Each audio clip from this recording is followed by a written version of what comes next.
Shalom. The real Hebrew Israelites coming to you week in and week out, prophesying the downfall of this present evil world. First and foremost, we want to give all praises, all honor, all glory to Yahweh, Bahashem, Yahweh Shai, Bahashem, Rakakadash. Double honors to the apostles of Great Millstone. Salutations to all you Akim pushing his word in truth and sincerity. All right, so we back out here another week through the spirit and power of Yahweh Shem Yahweh Shai, to preach the word of Yahweh Shem Yahweh Shai. All right, to preach the righteousness of Yahweh Shem Yahweh Shai. All right, to preach the will and the plan of Yahweh Shem Yahweh Shai. All right, because anything else is uncivilized. Yeah, but and all that, all the wisdom of the Most High, the righteousness of the Most High, the plan of the Most High, all that is Yahweh Shai. That's right. And Yahweh Shai, it says in that revelation, is the spirit of prophecy. Prophecy is saying before it happens. Who could say before something happens? The Most High God. And then the Most High God, what he do? He said that he was going to speak through his prophets. All right, he was going to speak what's going to come to pass. All right, and so ultimately, what's going to come to pass is the kingdom of heaven. All right, an eternal, righteous kingdom. That's ultimately the ultimate will of the Most High God. Because I was just pondering last night, and I'm like, man. It's about positive and negative, because somebody give me a false balance is an abomination to the Most High God. Hey, the Lord said, do all things decently and in order. All right, the Most High is about order. The Most High, within his wisdom, there is order and there is balance. I'm talking about perfect order and perfect balance. That's right. Within the wisdom of the Most High God. And that's what it's all about, right? It says, therefore, matter of fact, it says the principle, hold that, somebody get was the principal thing, right? The principal thing, the chief, all right, thing, is to get wisdom. Go ahead. This Proverbs chapter 4 and verse 7. Wisdom is the principal thing.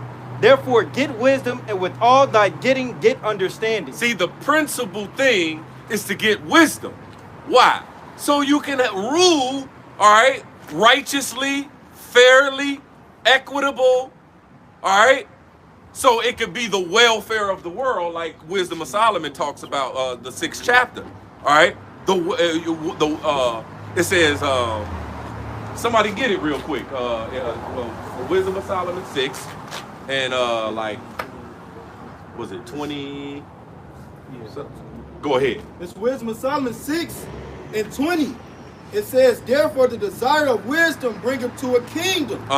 If your delight be then in thrones and scepters, O ye kings of the people, honor and wisdom. See, if your delight be in thrones and scepters, if your delight be in ruling, see, a lot of our people delight is in peasantry. A lot of our people delight is in chasing a bag as opposed to doling out the bags. See, we have a mindset back here of doling out bags. I ain't trying to chase a bag. I'm trying to dole them out. So if my mindset is to rule, if my mindset is to royalty, to be a prince, because that is what Yasha Allah means. He prince of the power. So if my mind is going to be royalty, then I must honor. It says, if your delight be in thrones and scepters, O ye kings of the people, honor wisdom. Honor wisdom. What wisdom? Well, the Bible says that the knowledge of wickedness is not wisdom. All right? In James 3, it talks about the wisdom from above, the pure wisdom, the wisdom of the Most High God, the Creator, because He the best, He the greatest. That's right. He's the Most High Supreme. the most high power, the wisest. All right? And so to roll with what he say, that's wisdom. Right. I got to honor what the Creator say. If I honor what the Creator say, then I can reign and rule forevermore. Jump down a couple to that, the welfare of the world. This is Wisdom of Solomon 6:24. But the multitude of the wise is the welfare of the world. The what? The multitude of the wise is the welfare of the world. So the multitude of the wise is the welfare of the world. Again, we talked about the ultimate will of the Father is to have a kingdom of heaven. An eternal righteous kingdom that's for his children. His children right now is being made the wise. We're being made the wise. And read it again. It says, but the multitude of the wise is the welfare of the world. So when we, the Israelites, the special chosen children, are made the wise, that's going to be the welfare of the world. That's why the Lord said, hey, in due time, I will set over the world one that is profitable. One that is profitable is the ones that's wise. The ones that's going to rule it with the way of the Most High God. That's wisdom. That's wise, right? That's why he said that's good on that. Let's go back to the principal thing. That's why he say this is the principal thing to rule so it can be the welfare of the world. Because the opposite of the welfare of the world is a living hell. That's what we in. You can't tell? We in hell. And that ain't swell. No, bars, mom. But let's go back. This is Proverbs chapter 4 and verse 7. Wisdom is the principal thing. Therefore get wisdom, and with all thy getting, get understanding. Woo! You see? That's what it's about. Wisdom, knowledge, and understanding. What you got, brother? Proverbs 1 and 2. To know wisdom and instruction, to perceive the words of understanding, to receive the instructions of wisdom, justice, and judgment, and equity. Damn. And equity. It's fair. What you got, brother? This is Job 28:28. And unto man he said, behold, the fear of the Lord, that is wisdom. And to depart from evil is understanding. Read it again, brother. Okay, let me Yeah. Hey, when y'all get some bangers, man, hold them for a second. Don't just get rid of them, because I might need you to run it back, man. I might need an encore. You know what I'm saying? Job 28:28. It says, and unto man he said, behold, the fear of the Lord, that is wisdom. Hold on. The fear of the Lord, that is wisdom. And you fear also the consequence of you not doing what he said. Because there is a consequence. You got something? But give me a second. Give me a second. Hold on. Give me a second. Let him finish this. Okay.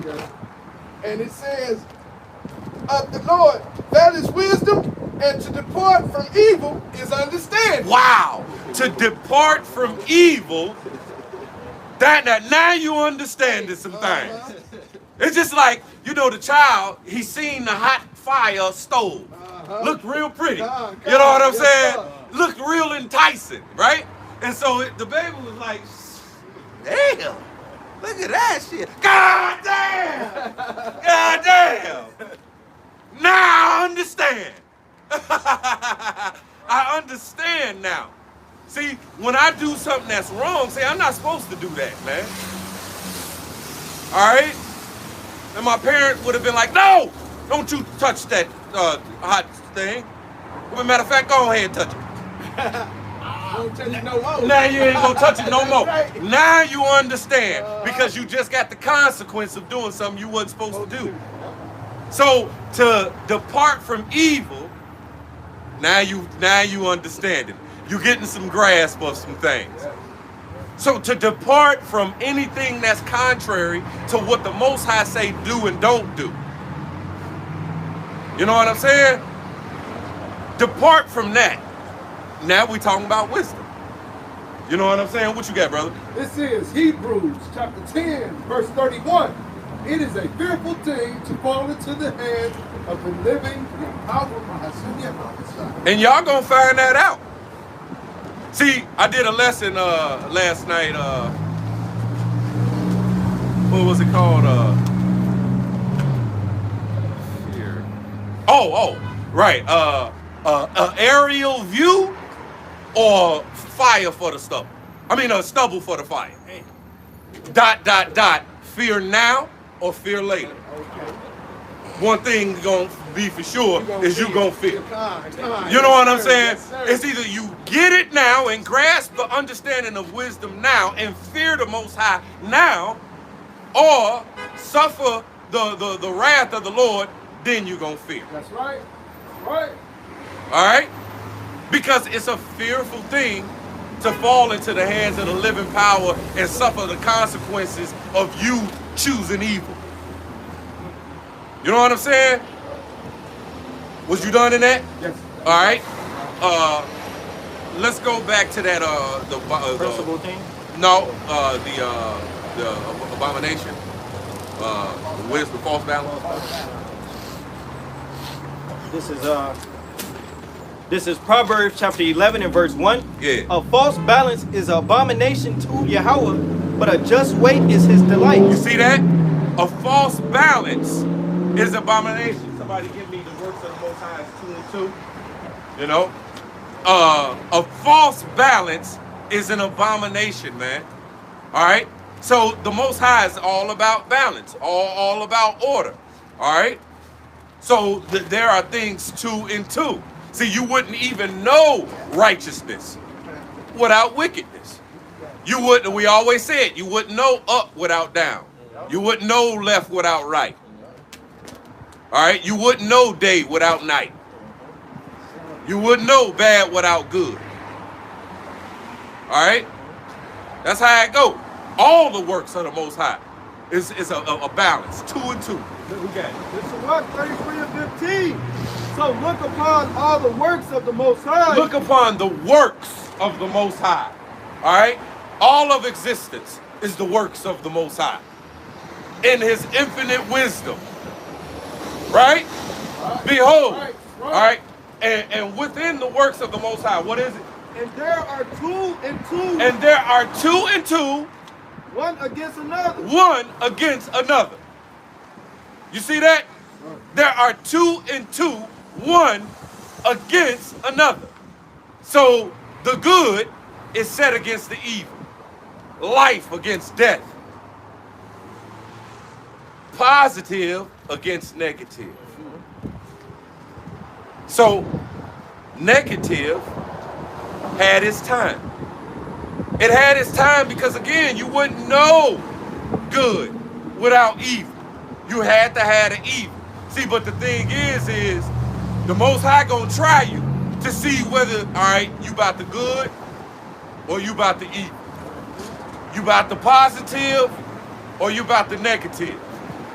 Now, the negative, again, it gets it. Matter of fact, if we can get that, yo, you got something? Yeah, appreciate it. Go ahead. Amos 3 and 3. Can two walk together except they be agreed? You see? Can 2 walk together except they be agreed? That's why the good don't like the bad and the bad don't like the good. Those that's of this world don't like those that's not of this world. And those that's not of this world don't like those of this world. You see how that go? See, because this world was given over unto the negative. See, this world was given over unto the evil. Job 9:24 says the earth is given over unto the wicked. Because wickedness, it gets its time, y'all. It gets its time so you can know it, experience it. That, hey, Satan, he told the truth to Eve when he said, hey, you shall be as gods, knowing both good and evil. All right? That's how we being perfected as gods. To know evil, both sides. Know the full spectrum of the wisdom of the Most High God. But guess what? Always choose righteousness. See, that's what the elect is doing right now, y'all. The elect is choosing righteousness, man. The elect is choosing the positive. And so we make our body a living sacrifice in the negative. You got something? Yep. This Sirach chapter 34 and verse 9. A man that have traveled knoweth many things. You see, a man that have traveled knoweth many things. If you ain't been nowhere, you ain't know too much. You ain't done nothing. You ain't been there. Just like a child. You ain't lived, little nigga. You know what I'm saying? How you gonna tell the one who lived all this time and been through this, been through that, been through that? You know what I'm saying? It'll be wise for you to listen to the one who been there, done that. Could tell you a few things. Wisdom. You see what I'm saying? Let's go. It says, a man that have traveled knoweth many things, and he that have much experience will declare wisdom. He that have experience will declare wisdom. You see? So we had to experience the evil. Now when we experienced the evil and touched it, now we got defiled with it. But now we know it. We see the consequence. You know what I'm saying? And we don't like it. You know? Now that we get, but guess what? In the negative, you were able to have a little fun. That's right. You know, because you were made of something negative, your damn self. This flesh. Yep. Right. Right. So, oh, you got something? What you got, brother? Ecclesiastes 1 and 18. For much wisdom is much grief, and he that increases knowledge increases sorrow. You see, and that's the case right now in the time of the negative. See, when you come into this wisdom, knowledge, and understanding of the Most High God, and you know that there's both sides. There's wickedness, all right, and there's righteousness. But in the time of the wickedness, and you choose righteousness, then it's like, wait a minute. Wickedness got its time right now, and I don't like it. And it's fucked up, and I'm going through. I hate it. I just like righteous Lot was vexed with the filthy conversation of the wicked. Because it says that he was just Lot, righteous Lot. He was about the good. He was about the positive. So when the negative was the order of the day, he was vexed. He had the grasp and the understanding of the wisdom of the Most High God, and he was about the good, the positive, the righteous. So when the negative was the order of the day, then he was sorrowful. That's what's going on right now. We sighing and crying. That's what the Most High wants you to do. He said, hate the evil and love the good. In the time of the evil, you're going to hate it. And at the same time, you're a part of it. Because, hey, just like the Apostle Paul said,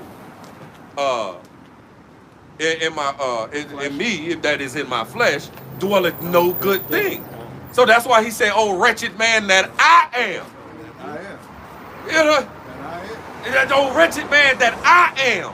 Shit! I hate it. Because I want to do what's right. I yearn to do perfectly, but I can't. I can't. And that makes me sorrowful, man. Because, shit, I know that if I follow the law, statutes, and commandments perfectly, nigga, I'm immortal. I live forever.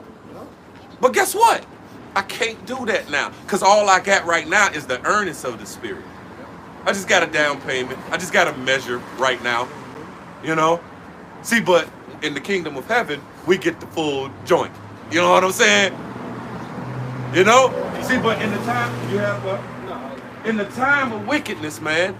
You got something? Yes. Go ahead. This is 2 Timothy 3 and 7. Yeah. And it says, ever learning and never able to come to the knowledge of the truth. You see, down here, in this present evil world, men lean to their own understanding. All right? And they always searching. You know? Hey, because look at Esau Edom. He's searching out, man. All right? Wisdom, knowledge, and understanding. But guess what? Nobody ever found out how to live forever. You ever learning and never come to the knowledge of the truth. Good to see you, my brother.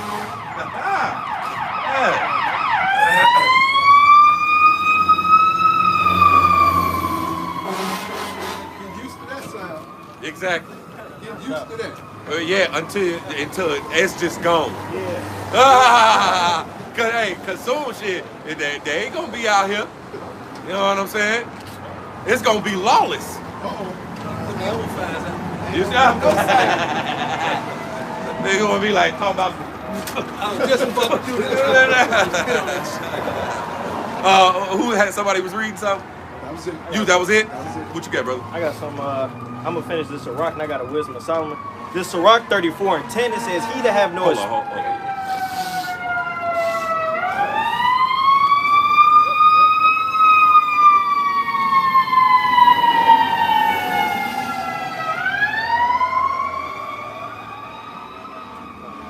This Sirach chapter 34 and verse 10, he that have no experience know of little, but he that have traveled is full of prudence. And as the Elder Yak was touching in on, hey, Damn, calling all cars? Somebody burn something down.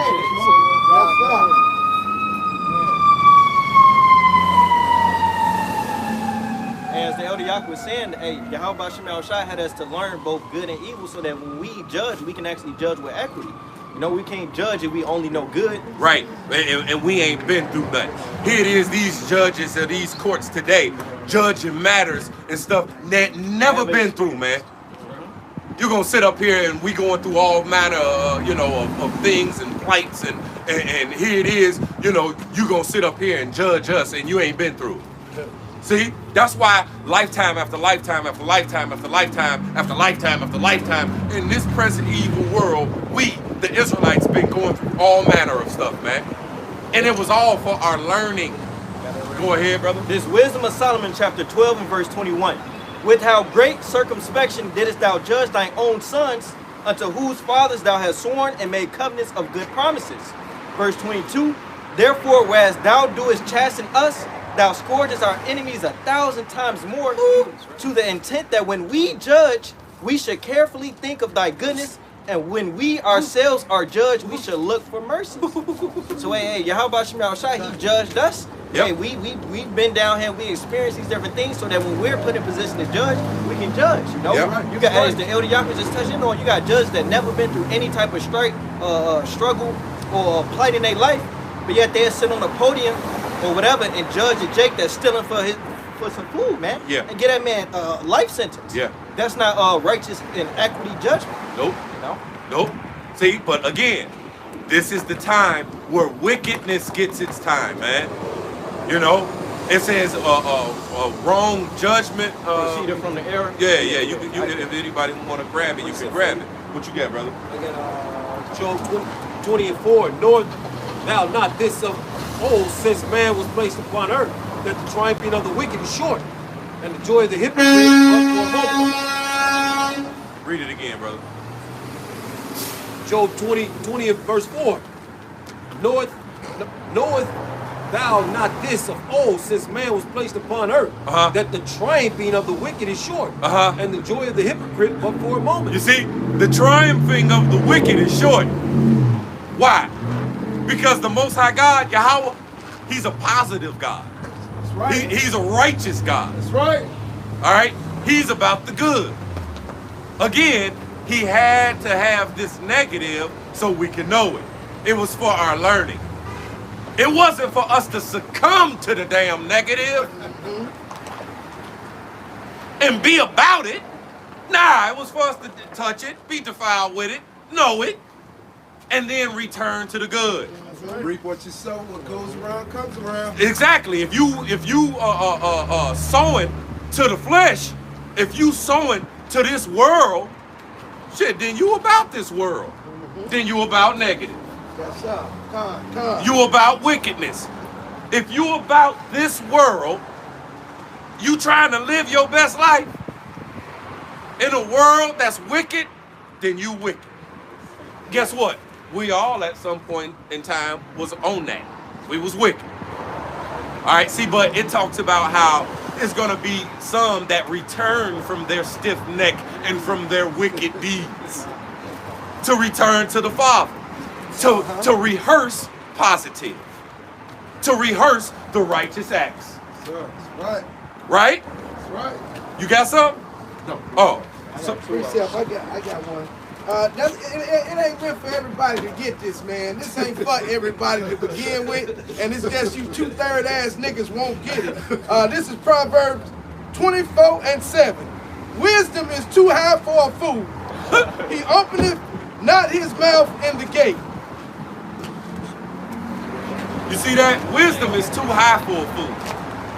See, because here it is. It says that the Most High God has made the wisdom of this world foolishness. Yes, sir. But then it goes on to say how the natural man, the carnal man, the true fool, all right, cannot receive the things of the Spirit of the Most High God. All right? They can't receive this wisdom, knowledge, and understanding. Impossible. Now, this wisdom, knowledge, and understanding is foolish to a fool. Absolutely. That's right. This matter of fact, madness. You know what it's like?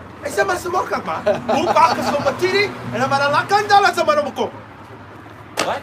Yes, exactly. Wait a minute, I'm talking about now. Yeah, exactly. I'm talking about chasing the bag. You know exactly. I'm about the money, cars, clothes, and the hoes. And then you know what you're gonna get? Destruction. That's it. See, because it says, hey, those that flourish in this world, it say, hey, right, matter of fact, let's get that. Psalms 92. It says, neither doth the fool understand this. It's Psalms 82. They know not. Neither will they understand. They walk on in darkness. All the foundations of the earth are out of course. That means everything that you see today is the opposite. Direct opposite of how it's supposed to be. We got that. This is Psalms 92:6. A brutish man knoweth not. A brutish man. That goes into carnal. You like like animal instinct. You know what I'm saying? A brutish man knoweth not because you carnal. Go ahead. It says, a brutish man knoweth not, neither doeth a fool understand this. Neither doth a fool understand this. Now listen to what a fool don't understand. Now, real quick on that word brute. Yeah. When you're a brute beast, Yeah. that means you're a dumb beast, incapable of learning. All you can do, matter of fact, a brute beast, you know what they're gonna do? They're gonna put a yoke around his neck, they're gonna like move around in circles, and they'll do this all day. A brute beast will do this all motherfucking day. They're not gonna say, man, I'm sick and tired of walking circles. Huh? They're gonna be like, huh? Got food? And they're gonna go to the food, and they're just gonna say, okay, eat food, drink water, and go back into all day. That's a brute beast. You know what I'm saying? And this is what niggas are like in the world. Just going into the clubs, going out, getting fucking lean, and that's doing the dumb shit. Yeah. They're not fucking doing Yeah. the brute. They are fucking brute beasts. Yep, because the point of this present evil world is not that. The point is to learn. The point is to grow in the spirit. The point is to be made kings and priests.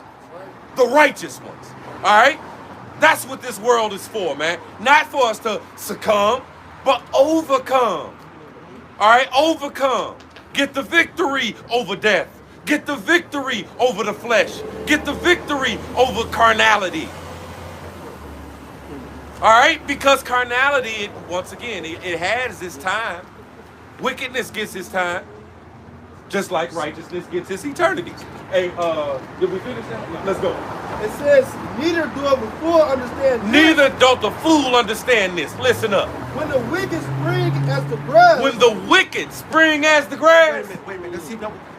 Don't slip on the analogies of the Heavenly Father. How many blades of grass are there on the planet?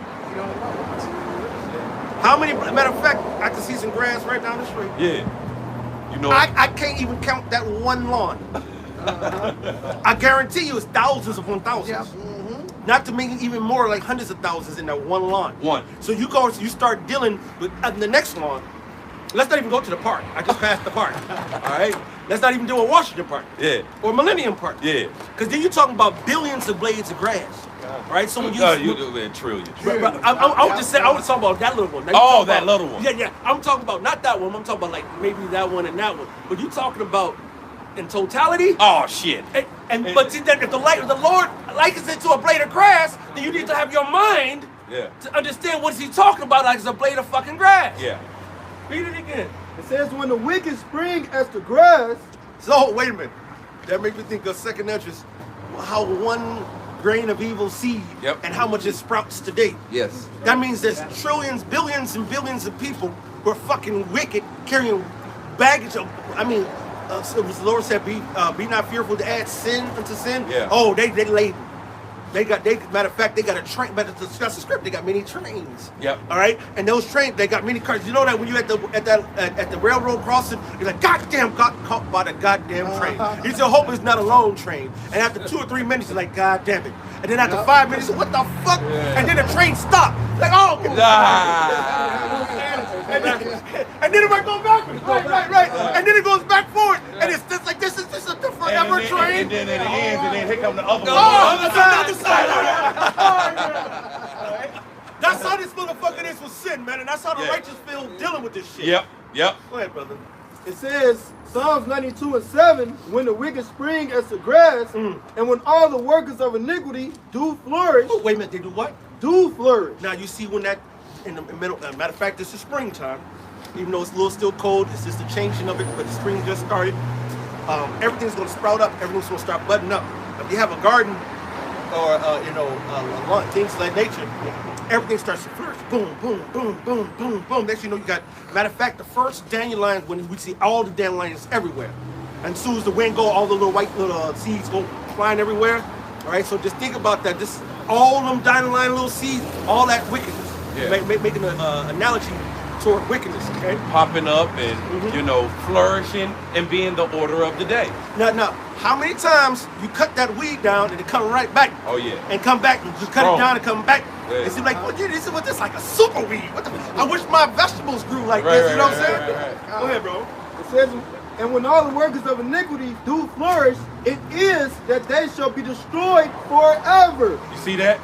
It's that they shall be destroyed forever, because this present evil world is a temporal world. It was just for the learning of the Israelites. For his son, for the righteous Israelites to get to the kingdom and the wicked Israelites to get punished and then have to come back to the kingdom understanding their wickedness. And for you to see, hey, this is how it goes if you go against the righteousness of the Father. And for the perfect blueprint for eternity for those that are human beings to know, if you fuck up, this is what you're gonna get. That's it. If you do right, this is what you're gonna get. That's it. It ain't gonna never be no, is there a God? I don't know. I think, I believe. No, it's gonna be how we know. And that light, you see that light over there? No, that's the sun. You see that light way over there? That's how about Shimmy how it shine, man. Right. And matter of fact, we need to plan us a trip so we can figure out how we supposed to be doing what about the bell so they won't kick our ass. Exactly. Yep. You got something?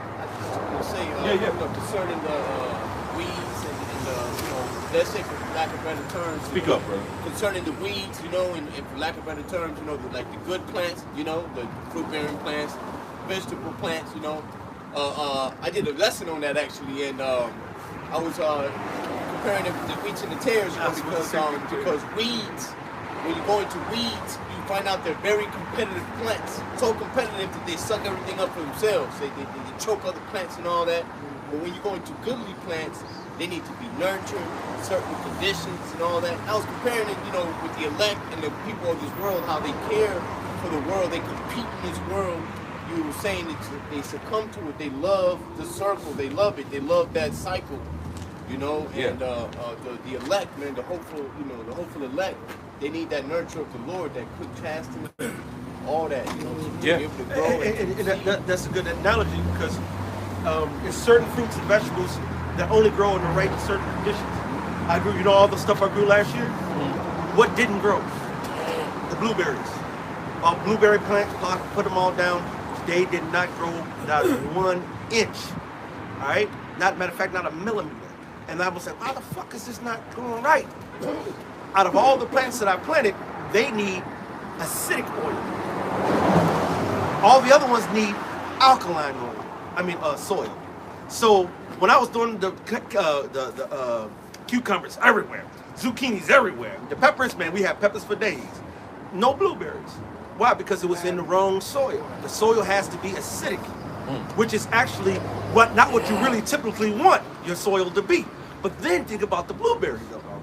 The blueberry is good for what? Antioxidants and cleansing out your body. So it needs the acidic oil stuff to make the good shit to fight the acidic shit that's in you. Right. See, the Most High is so cold-blooded. Again, that goes back to the wisdom of the Most High and how you need the bitters. Yeah. You know what I'm saying? You need, it's like the evil. It says it was a necessary evil because that was for your learning. That's it.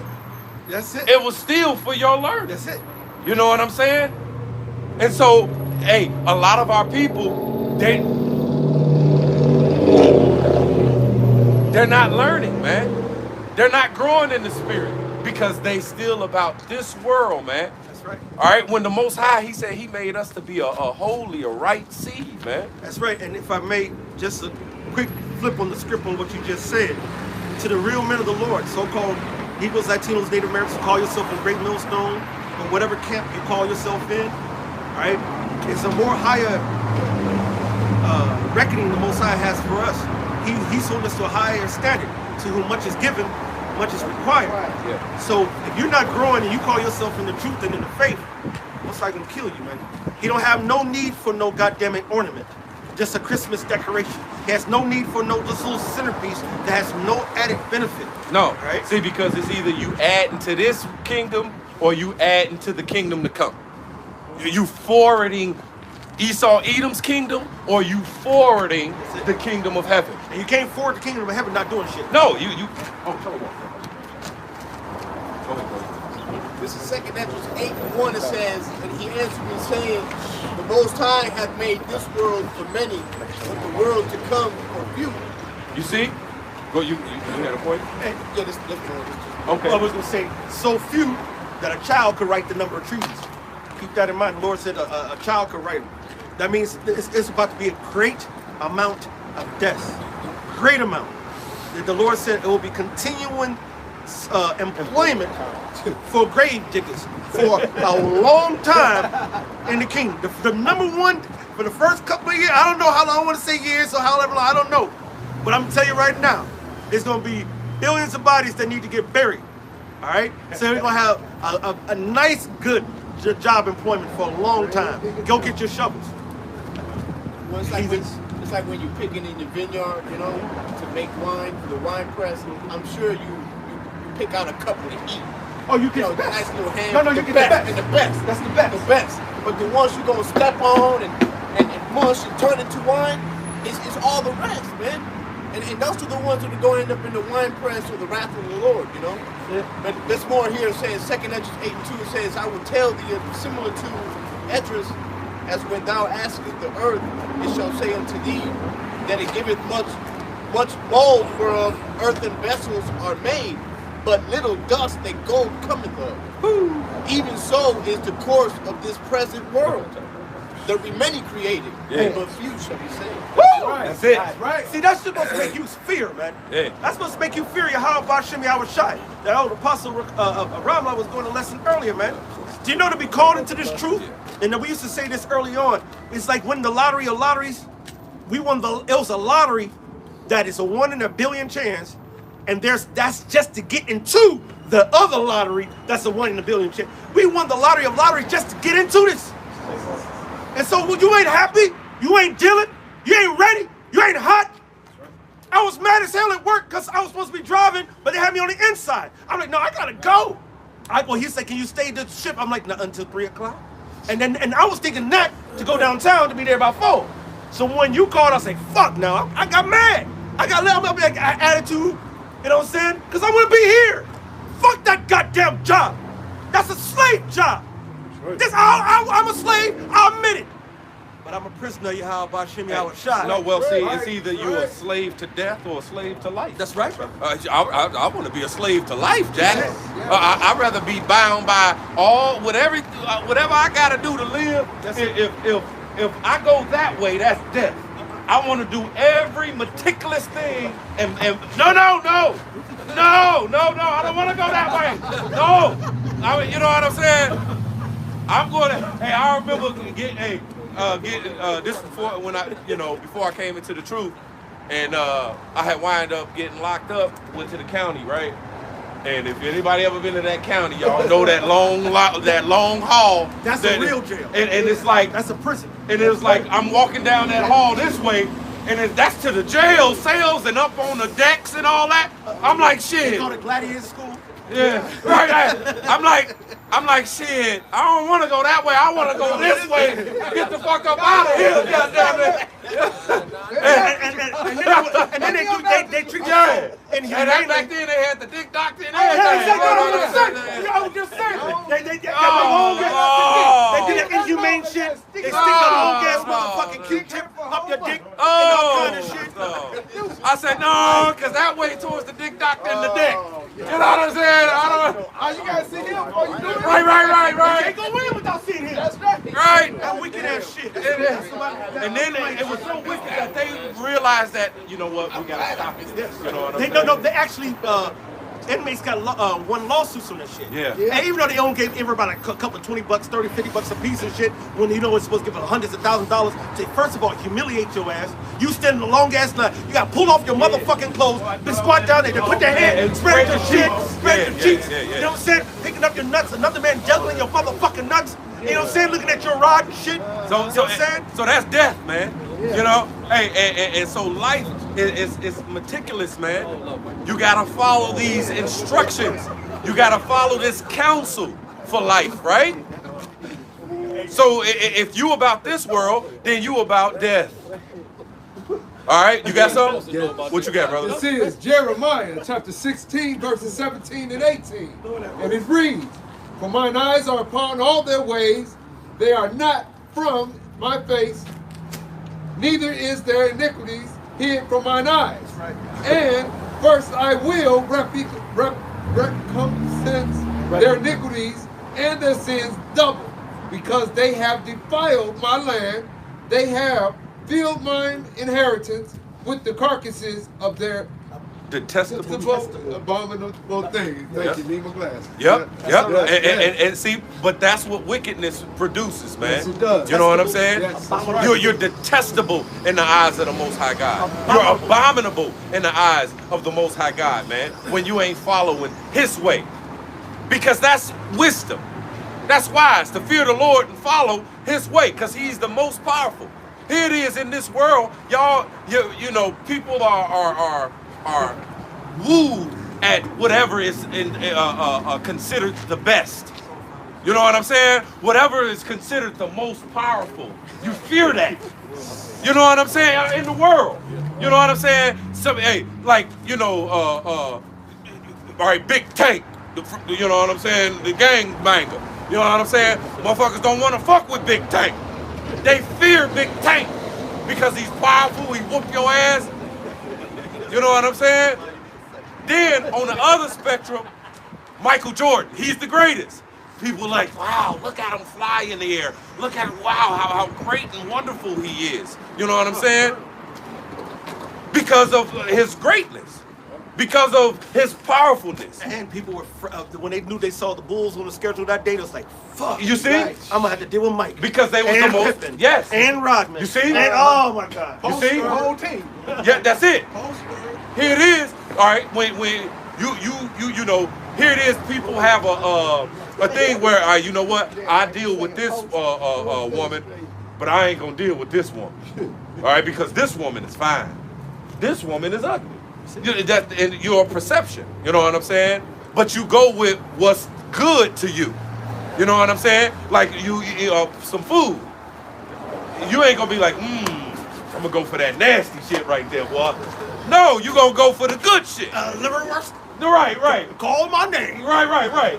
You gonna always go for the good.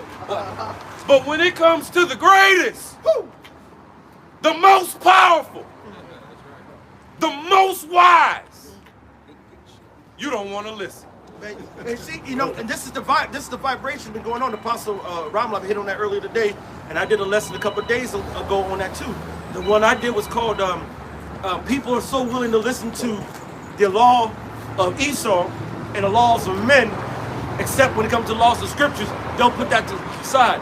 I'm talking about to the point like, oh, we gotta stop at this red light. Hey, watch out, it's a 30. We gotta slow down right here. Hey, we gotta pay this bill. Nigga, you didn't pay your taxes. Oh, I can watch the bill.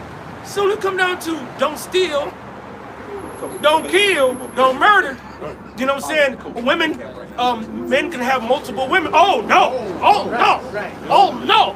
No! Not my man. I'm not sharing nothing.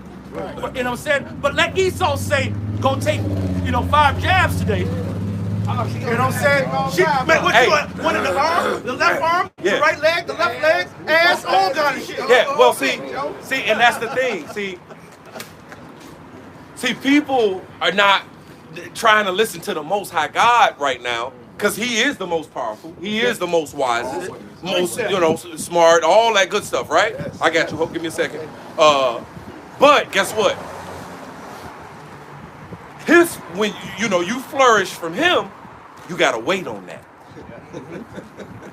See, people don't want to wait. They won't now. That's why it says, "Thy people shall be willing in the day of Thy power." Hey, see, but does that mean the Most High gonna be willing for you? Nope. That doesn't mean that. Right. The Lord's gonna be willing for those who have been fighting for Him. Yep. And see, but that's the point. The point is that our people is willing in the day of whoever in power. Man. Even if it's the wicked. So if the wicked's in power, then guess what? That's who they ride with. That's I'm gonna roll with them. You know what I'm saying? Because I want some of that power. I want some of that money. I want some of that flourishing. See, but no, we're not supposed to flourish in a wicked world. Matter of fact, the contrary. Yahushua was a man acquainted with what? Griefs. And a man of sorrows. Yep. I was going through, as we all go through, and I go through all the time, just like we all go through all the time. Yeah. And I'm in my bitterness and my upsetness, and I'm pissed off in my festivity. And I'm thinking, and I'm like, and the Lord was like, well, yeah, man of sorrows, acquainted with grief. And that's all He had to say. And it was like, yeah. Cause I ain't got, what else can I say? You gonna shut the fuck up? I don't got nothing to say. Nope. Except call Allah Yahushua. That's because it. if I wasn't going through it, I might not be one of those men. Well, did you get that grape for the cluster? Let's get that. This is 2nd Esdras chapter 9 and verse 20. And for the record, if you're going through it, go through it. That's it. Cry. Go through it. King David said he wanted his couch with his tears. Call a brother. I was telling another brother he's been going through it, kind of falling, getting slack. And I said, look, bro, we all going through it, bro. When you feeling this way, that's when you call a brother. That's when you go over and bug on somebody. That's when you go ahead and attach it, like Pastor Rama said, that your energy is going to help build up mine. That's what I'm going to get that spiritual boost that I need. Yep, watch videos of the brothers, Come man. on. Read, you know what I'm saying? Go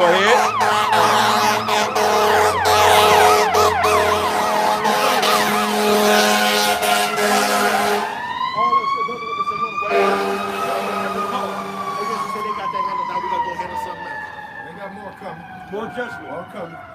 No, the other one was at a different location. When I came on there, they was Right, going to the house down there.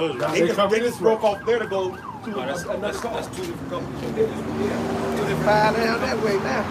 Somebody on fire. Yes, sir. Yes, sir. That's what it is. Let's go. This 2nd Esdras chapter 9 and verse 20. So I considered the world, and behold, there was peril because of devices that were coming to it. Verse 21, and I saw and spared it greatly, and have kept me a grape of the cluster, and a plant of a great people. Wait, read that again. This 2nd Esdras 9 and 21, and I saw and spared it greatly, and have kept me a grape of the cluster. I kept me a grape of the cluster. And a plant of a great people. And a plant of a great people. Verse 20. See, because the Most High, or Yahushua, said, I am the vine, and my Father is the husbandman. So, it's the Apostle Paul in that 1 Corinthians said, hey, we are God's husbandry. We are God's building. That's right. All right? So here it is. It's the Most High that's cultivating us unto the perfect rulers, judges, gods, kings, priests that we're going to be in the kingdom of heaven. And this place was the place where we were to be purified and perfected. That's right. It says that the captain of our salvation was made perfect through suffering. Through what? Made perfect through suffering. You said Marshall. Made perfect through suffering. Pillow. No. Made perfect through suffering. All right? See, this is how we being made perfect. You got a scripture? This is the book of 2 Ezra, chapter 9 and verse 25.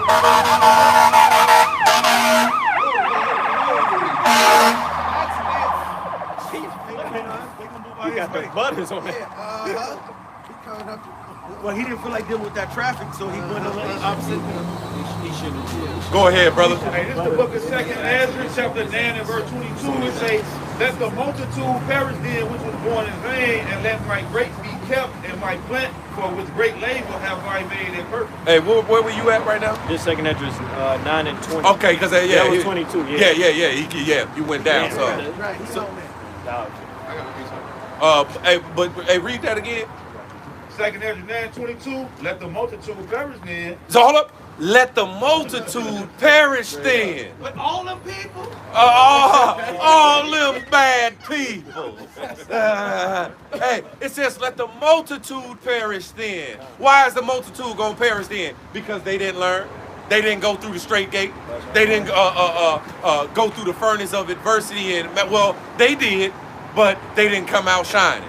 You know, it's like that hype came with the gold. You know, and you had to get the fire to see if it was real. You know what I'm saying? That shit start melting on your ass. Right. I'm straight. Yeah, y'all wasn't the real deal. You know what I'm saying? Y'all wasn't the real deal. Finish that? It says, let the multitude perish then, which was born in vain. Born in vain. See, there's some of our people that was born in vain. Because again, this place right here was meant for us to go through and to learn. See, but if you ain't going through the straight gate, then you ain't suffering. You ain't suffering, you ain't learning. You ain't growing. It's real simple, man. The Lord said, look at one grain of evil seed. What you all don't understand is if you mistreat one person, that sets energy and a vibration in that one person that if they don't got the Spirit of the Lord, they're going to do what? Turn around and do it, give it on to someone else. All right? We have to be careful how we talk to people, how we treat one another. The Lord says basically being selfless, all right? Especially with Israel, dealing with Israel. He ain't talking about doing this shit with the fucking heathens. But our people, we're the only people, they're all we fucking got. And we stabbing each other in the back. That's exactly what Esau, the enemy, wants. That's how we keep ourselves down, man. Go ahead, brother. Yeah, see, but there's a way, man. The Lord gave us the way to handle everything, man. That's, hey, here it is, bros back here. We in relationships back here. Come on, bro. And so, hey, sometimes, hey, we, don't, be like, hey, get into it or whatever, but are we going to handle it like niggas? No. Or are we going to handle it what thus says the Lord? We will pull them, brother. Let Scripture tell you the blueprint, how to deal. That's pull it. Pull brother to the side, you talk to one-on-one, you hash all that shit out. You know what I'm saying? And it shouldn't have to get to stage 2. Nope. Nope. Once we get to the Scriptures, because now the Scriptures is what we do see eye to eye on. So if we don't see eye to eye on something, a particular matter, you know what I'm saying? We gauge it through the filter of the we filter it through, thus saith the Lord. And then guess what? You have gained your brother. And then you actually make your relationship stronger. All right? Because it's like, well, shit, we had a beef. I thought shit, that wasn't even a beef. You find out this shit was just some bullshit. Right. They said, you know what? Man, that's safe. Right. Okay, cool. And then you end up trusting the brother more. And then you're even more mindful when you deal and interact with that brother on those certain things, so you won't have no problem no more. That's it. You know what I'm saying? That's it. And so that's what it's all about. See, but you got majority of our people that, they handle it according to their emotions. They revert to the flesh as opposed to reverting to the spirit. You see? See, but guess what? Sometimes it's hard because it's like you want to revert to the flesh because you in the flesh. See, but that's what you suffer. Matter of fact, yeah. See, when we suffering, we allowing. See, that's another word for suffer. Allow. All right? Allow. So we allow all these things to take place, all the while keeping our faith and our integrity. All right? And if I may, all this is a test and trial of our integrity. That's it. This is a litmus test if you can maintain your integrity and your love for the Father through all adversity. And then the best, all right, the best of the best, the grape of the cluster, they're going to produce fruits of righteousness. That's why they're the best. That's why all those who made the All-Star team and the other week, a few weeks ago, because they were the best of the best, because they produce. That's right. So here it is. We have to produce the fruits of righteousness, man, to be the best of the best. And the beautiful thing about the Most High's best, it's not about what he did versus what he did versus what he did. Everybody got a different measure of faith. Yeah. Like the apostle said earlier.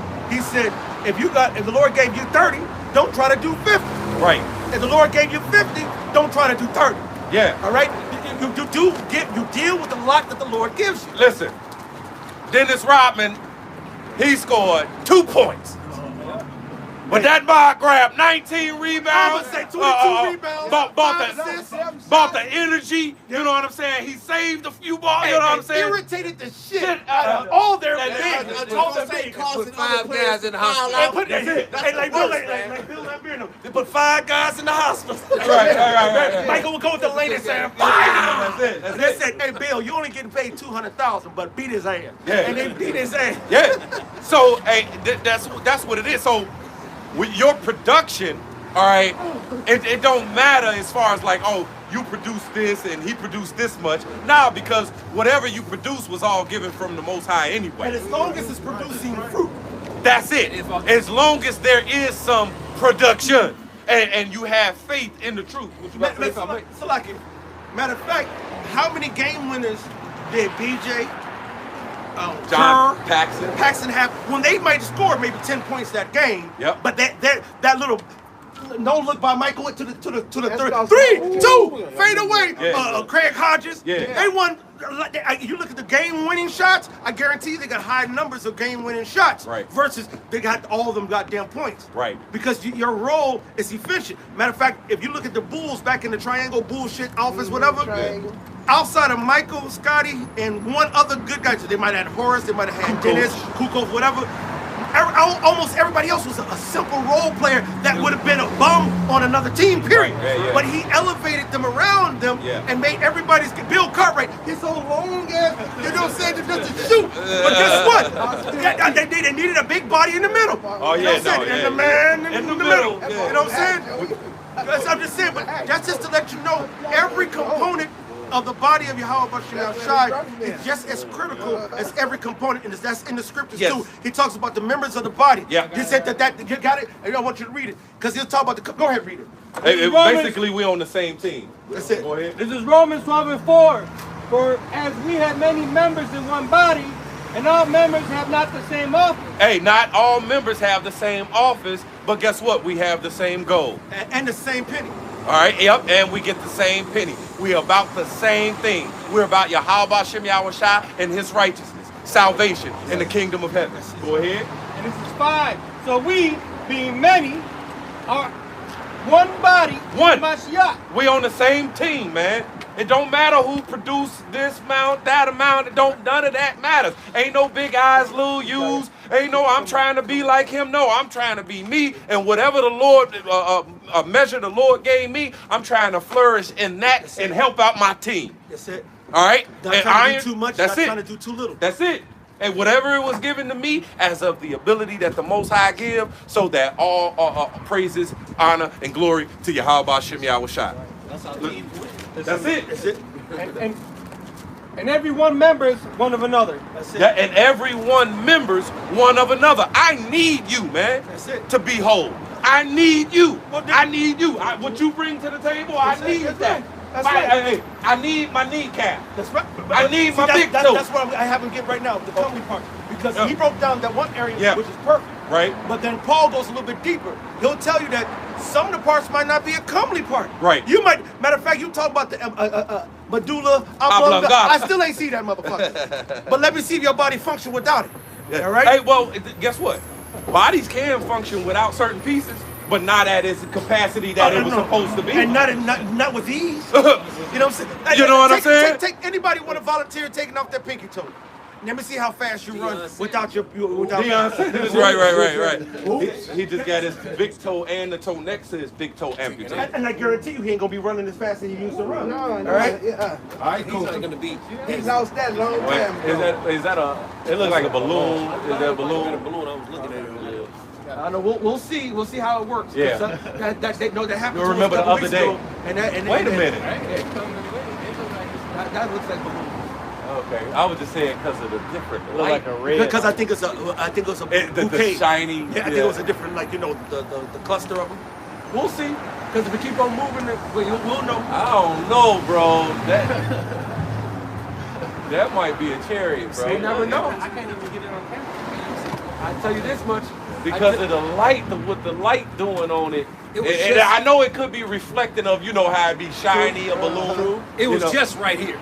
It was just right here. I was looking right at it. And it looked like a balloon. Oh, okay. That's why I didn't say anything. It looked like a balloon. It was just right here. We'll see. Yeah. We'll see. Looks high. We'll see.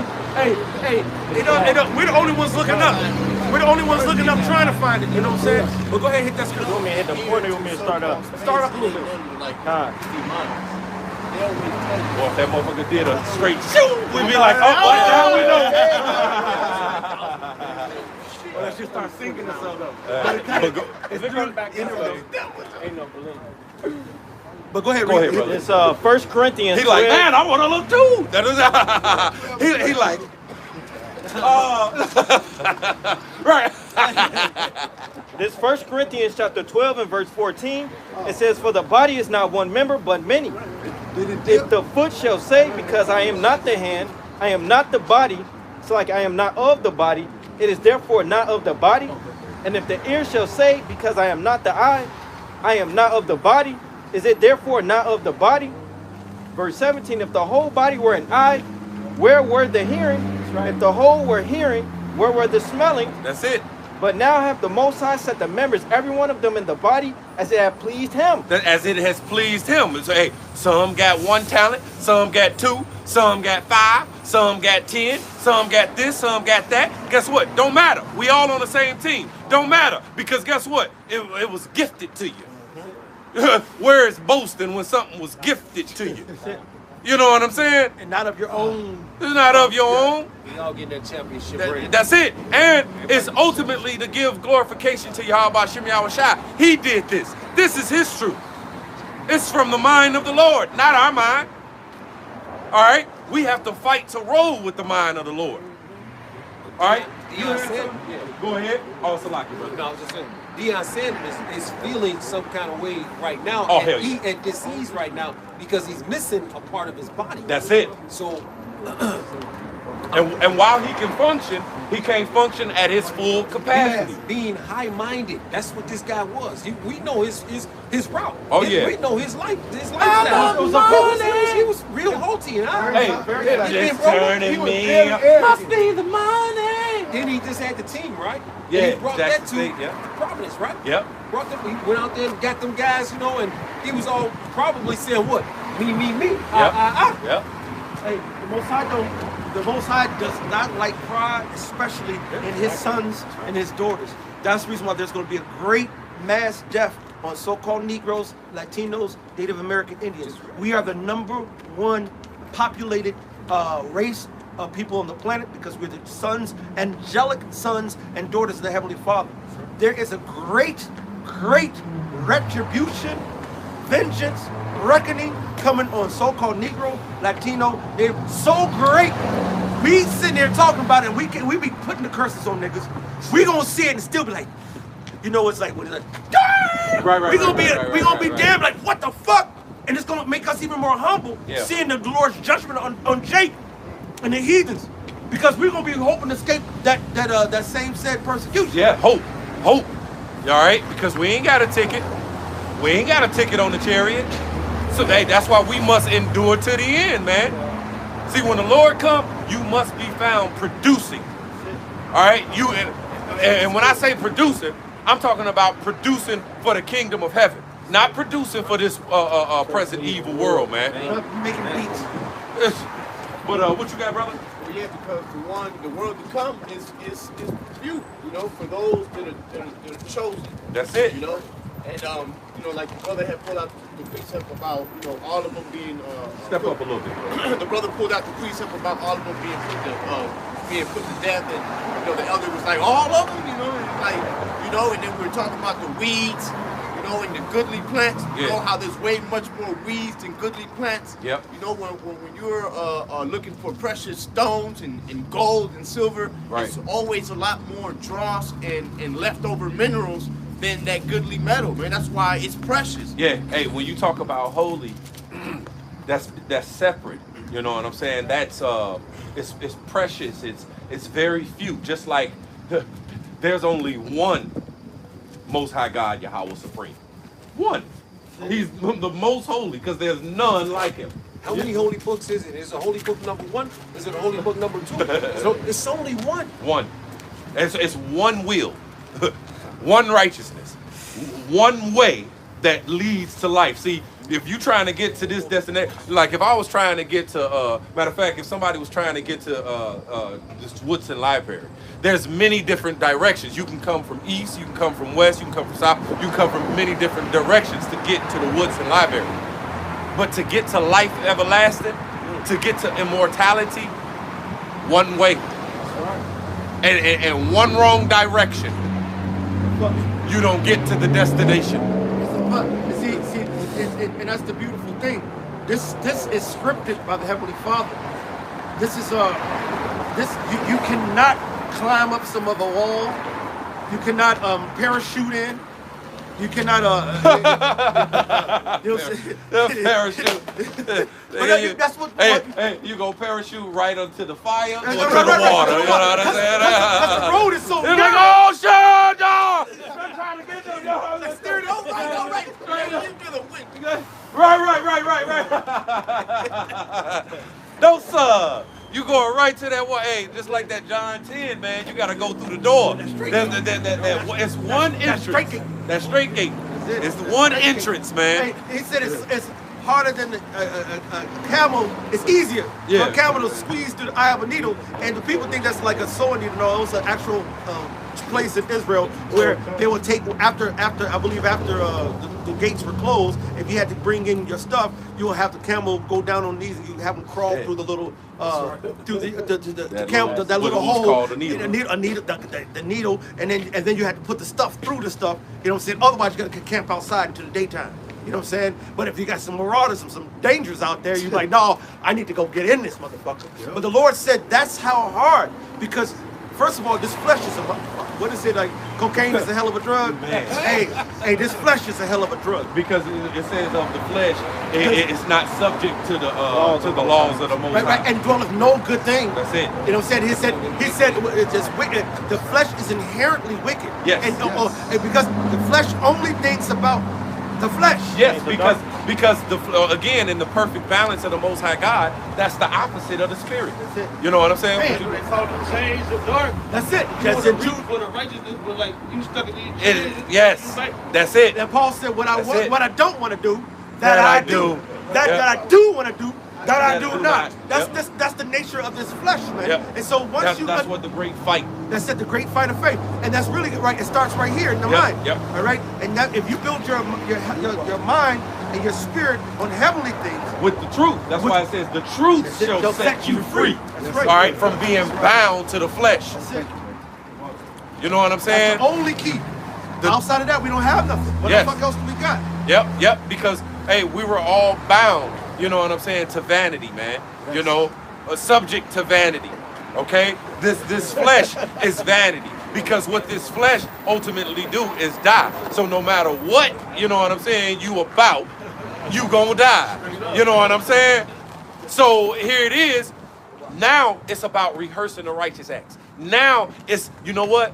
Being born again, that I'm not reverting to the flesh no more. I'm reverting now to the spirit. That's right. Killing off this flesh. Yes. Paul said, I died daily. That's it. You know, so we make our bodies a living sacrifice. See, but because we trapped in this flesh, what is the tempter gonna do?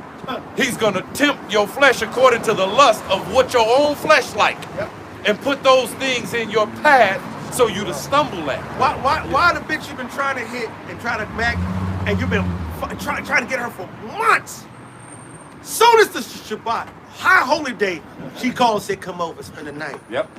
All the time she ain't hit you, gave you the runaround, but soon as it's a holy day and a high holy day, you done separated yourself to the Lord.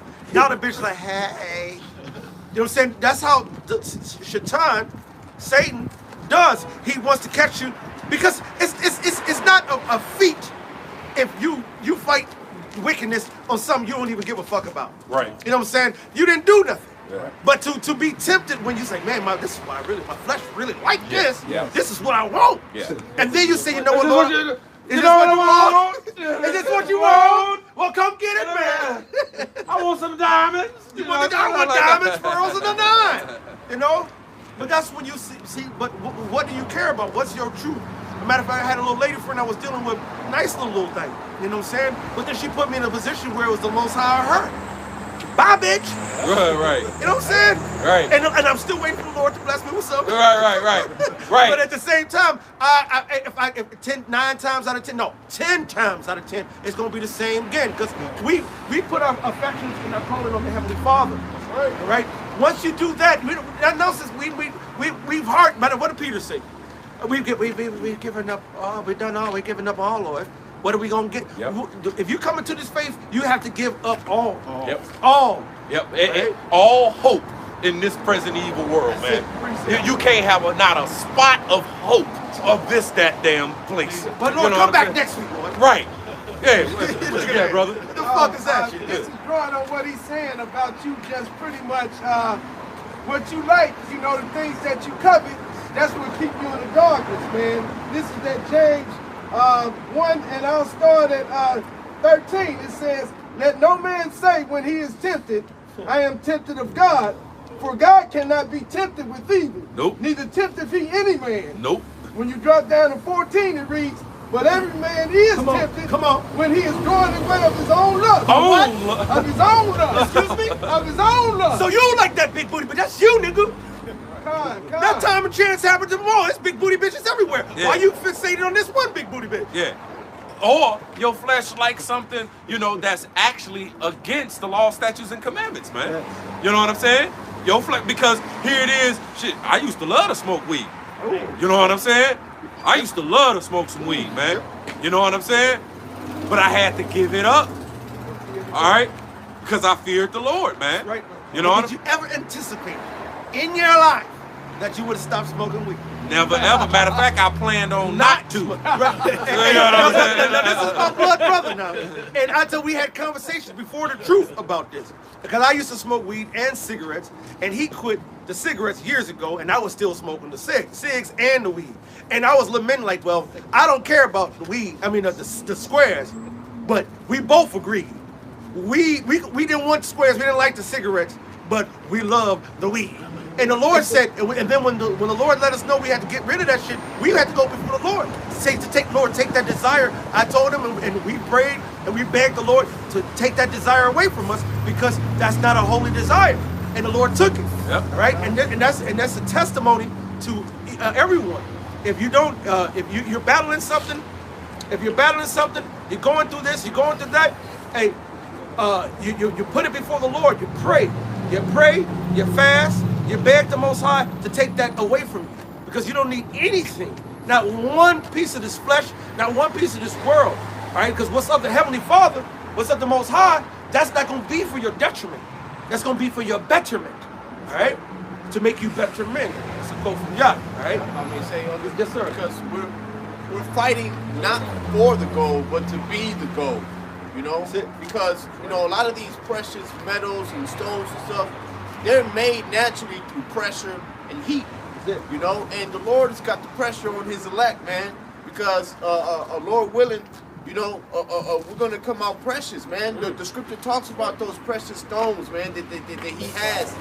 You know, and the Scripture is Ecclesiasticus 2:5. It says, "For gold is tried in the fire," and you gotta imagine yourself as being one of those raw orbs. That's and it. you're being passed and forced in the fire, and every licking flame and molten lava smacking you and melting you and breaking you is the trials and tribulations that we got to go through in this life to purify us. Now check this out.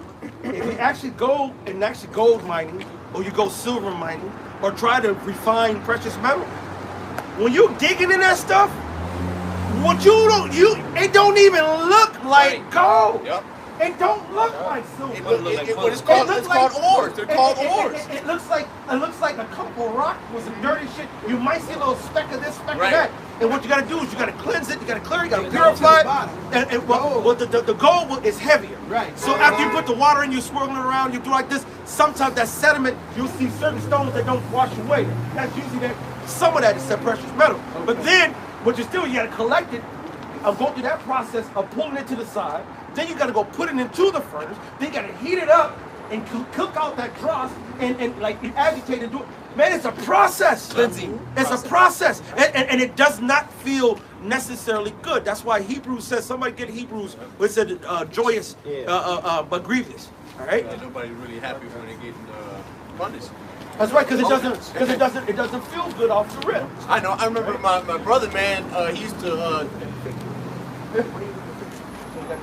I'd rather see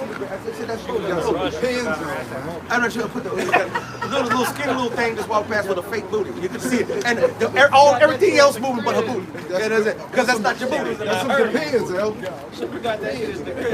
And I see a lot of skinny girls they play the fake booty because they want to fake out they got an ass. I would rather see your little skinny ass. Oh, you know, they're dumb because at the end of the day, like I wanted the girl with that ass and you ain't got it. So now what you gonna say when I find out you ain't got it? Like idiot. Right. You know? Yeah. But can I bump shop from this precept that says an acceptable man in the furnace of adversity? That's it. And if you're acceptable, you're going to go through that furnace and you're going to make it out of that furnace. All right? Go ahead. This Hebrews chapter 12 and verse 6, it says, we'll kind of start at verse 5. It says, ye have forgotten the exhortation which speaketh unto you as unto children. My son, despise not thou the chastening of the Lord, nor faint when thou art rebuked of him. For whom the Lord loveth, he chasteneth, and scourgeth every son whom he receiveth. Verse 7, if you endure chastening, the Most High dealeth with you as with sons. For what son is he whom the Father chasteneth not? That's right. So if you're a real man of the Lord gonna get you. Now think about your unson. You see your son, now you want the best for your child. You see your child doing the same thing over and over again wrong. Are you gonna say, he'll God? No, you're gonna be like, no, son, no. This is how you do it. All right? No, this is how you guide them, and then at one point you really want to set them up where they can get it on their own. So you try to set them up and see what they do. It's about guide and nurture. Okay, fix it to help them on their way. Just like when you help them learn how to ride a bike. And it's like, I can't do it. Pops, no, I got the back, don't worry about it. And pretty soon they riding, and you let it go. They don't even know you let it go. They up there just doing their thing. And next thing you know, say, I told you got it, son. You know what I'm saying? That's how the Lord does with us, man. Right? But at the same time, it don't feel pleasant sometimes. Why? Well, you might have let go, and he's like, riding, and he turned around like, he said, you got it, son. Oh, shit, boom, and crash. And got to scrape the knee and everything. That's all right, son. Get back on the bike. All right? You had it. You didn't even know I let go. You can do this. And you build up their confidence. You build up their spirit. So then they can do what? Ride the bike. All right? That's how the Lord is dealing. He's building us up. There's going to be some pitfalls. There's going to be some corrections. Why? Because, matter of fact, and give me Habakkuk 2:1. All right? Because the Lord says we're going to be reproved. We're going to be corrected. We're in a constant state of getting corrected. Okay? Go ahead. He says, no one's in that? Yes, sir. All right, go ahead. So where we got Habakkuk 2? And then you had something you hold? Well, yeah. Then I'll come to you after that. Go ahead. It's Hebrews 12 and 8. But if ye be without chastisement, wherefore are all partakers, then are ye bastards and not sons. That's right. If you don't get chastised by the Heavenly Father, then you a bastard. He don't deal with you. I mean, I'm going to ask y'all grown-ass men. How many times have y'all went to somebody else's kids and tried to chastise them? Now, first of all, you got to understand, if you try to really do that, somebody might beat your ass for trying to beat their son's ass. You know what I'm saying? You know what I'm saying? You go to the park and you see the kids acting up, you go get who?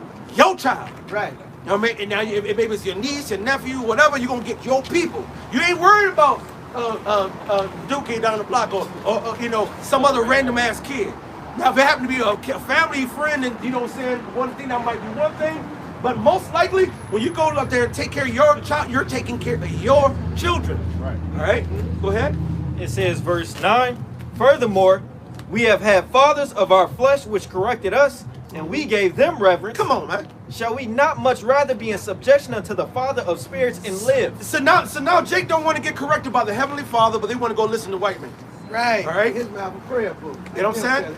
But then again, he don't care about white men. Jake only cares about Jake. He has learned the selfishness of Esau Edom, and he's only about himself. And I'm talking about the 2/3 wicked of our people, man. All right? Right? That's like those bad weeds, man. They're just in constant competition with their own culture. Invasive. Yeah, invasive. Yup. And for the record, sometimes they ain't really weeds. Nope. Esau calling that. Certain so-called weeds, I've been wanting to say it since you mentioned it earlier, is actually not weeds. Some of them not. But then you do have invasive type of vegetation and growth that will take over everything. And then you got it somewhere. Some is actually natural. If you look at the zucchini cucumber family, those leaves of a zucchini or whatever, it will be this wide, Literally, I'm not exaggerating. They'll be this wide, this tall, and not just one leaf. I had those next to my raspberries, and which were next to the blueberries that didn't grow. But my raspberry was growing, and I was getting raspberries early on.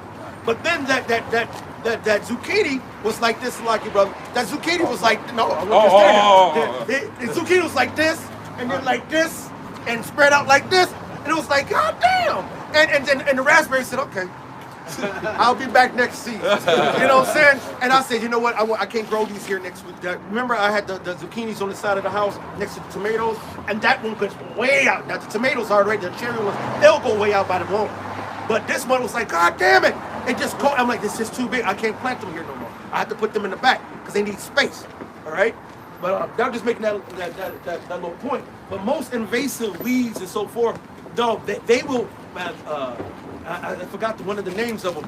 But once they start growing, they grow everywhere, and you will have to. That's why in the garden, the brothers who know that help in the garden, we will weed every week because you gotta keep them down.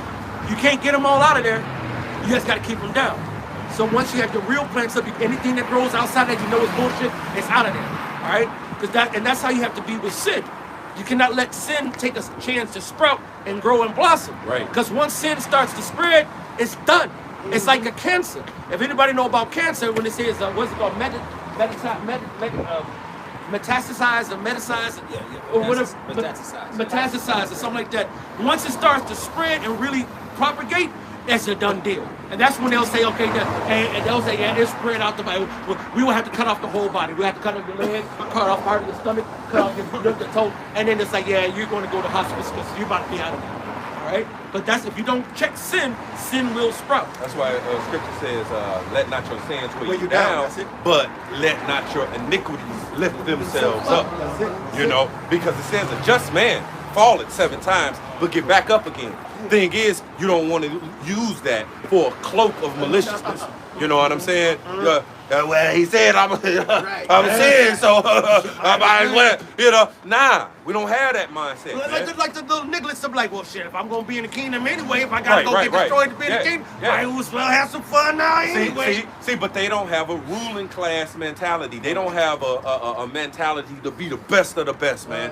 You know what I'm saying? To be the best of the best, the aristocrats, man. All right? And before you got called away, I wanted to say that it's not by accident that the flesh, $100 million a month on weed that the state of Illinois makes. So 12 months, $100 million a month, make $1 billion now off weed in one state. Yep. It's not by accident. No. It's not by accident. And sins of the flesh. Yep. This is what this devil do, man. All right, because this devil is all about wickedness. It's all about contrariness to the Most High God and His positivity. And last week, the vanity, suicide doors. Oh, right. Oh, one warm day and there go Jake. Oh my God. This dude rolled up, and you know people roll up and they roll down the window, right? You know what I'm saying? They're hearing what's going on. This nigga rolled up right and stopped right here and opened up his suicide door like. just to show off. You know what I'm saying? And he had the blue lights under the car too to let you know I'm glowing, bro. Right. I'm glowing. So he got his glory now. Yeah. That show you how temporary all this shit is. You get the stuff for 10 seconds, and then you gotta go somewhere probably fucking crash or something. Yeah. $6 a gallon of gas, but you riding around here wondering. Hey, you gonna come and stunt in front of the prophets like we give a fuck about any of this shit. Like we impressed. Can I ride around the block with you? Yeah. Like some bitches would do. That's what bitches would do. They want to get in the car, just fuck about no goddamn suicide doors. What the fuck? I just said that man gonna have to eat that door in the famine. You know what I'm saying? Hey, he might be trying to eat that rubber out there. You know what I'm saying? He might have see it going into his radiator to get some of that water out of that to drink some fucking water. That's not a good name for a door. Suicide. I know that don't even mean Right. Not a good look for it. Is that the door that's gonna kill me? Right. Is that the one I'm gonna get killed by? Oh, okay. I'm gonna buy that one. Give me 3 of them. Hey, man, yeah. See, but our people love death. You know what I'm saying? They love negative. They love darkness. All right. It says men love darkness rather than light because their deeds are evil. You know what I'm saying? And they wanted to continue in their evil deeds. Hey, you go to Revelation, the 22nd chapter, said, let the holy be holy still. Let the righteous be righteous still. That's right. Let the wicked be wicked still. Let the filthy be filthy still. Man, you are only a product of what you've been made of. All right? And what was and the contents and intents of your heart. That's what you're gonna produce. Can a leper change his spots? All right? Can an Ethiopian change his skin? Well, nowadays. I know, right. God damn. They go, hey, get that bleach. Give me that bleach. Motherfucking wicked motherfucker, ain't it? Right, Sam. I was gonna say when he was talking about counting the blades of the grass, I was gonna say Esau was fucking around and send the throne and say, well, I got it all on the radar, but another patch will pop up somewhere else. I think Esau laughing at him. No. As soon as you thought you had all the blades of grass, there's another one that barely came out like this. You can't count them all. Right. You don't know shit. Right. That's why this is really the Most High show, and we're just pawns in it. You know what I'm saying? And you better hope that you're a righteous pawn in it. That's it. All right? Because otherwise, you're going to be found to be wicked. Go ahead. Because like the brother was saying, some people can't change their skin color and stuff like that today. But you know what? It ain't right. That's it. But it ain't real. And it's not natural. And it ain't good enough. And it's corrupt. It ain't changed. And it's all garbage and bullshit, man. And it came out looking spotty. Yeah. You know what I'm saying? But see, but that's one ball white, one ball black. What the fuck is that shit? Right. See, but this devil trying to play God, man, and it don't work. It don't work.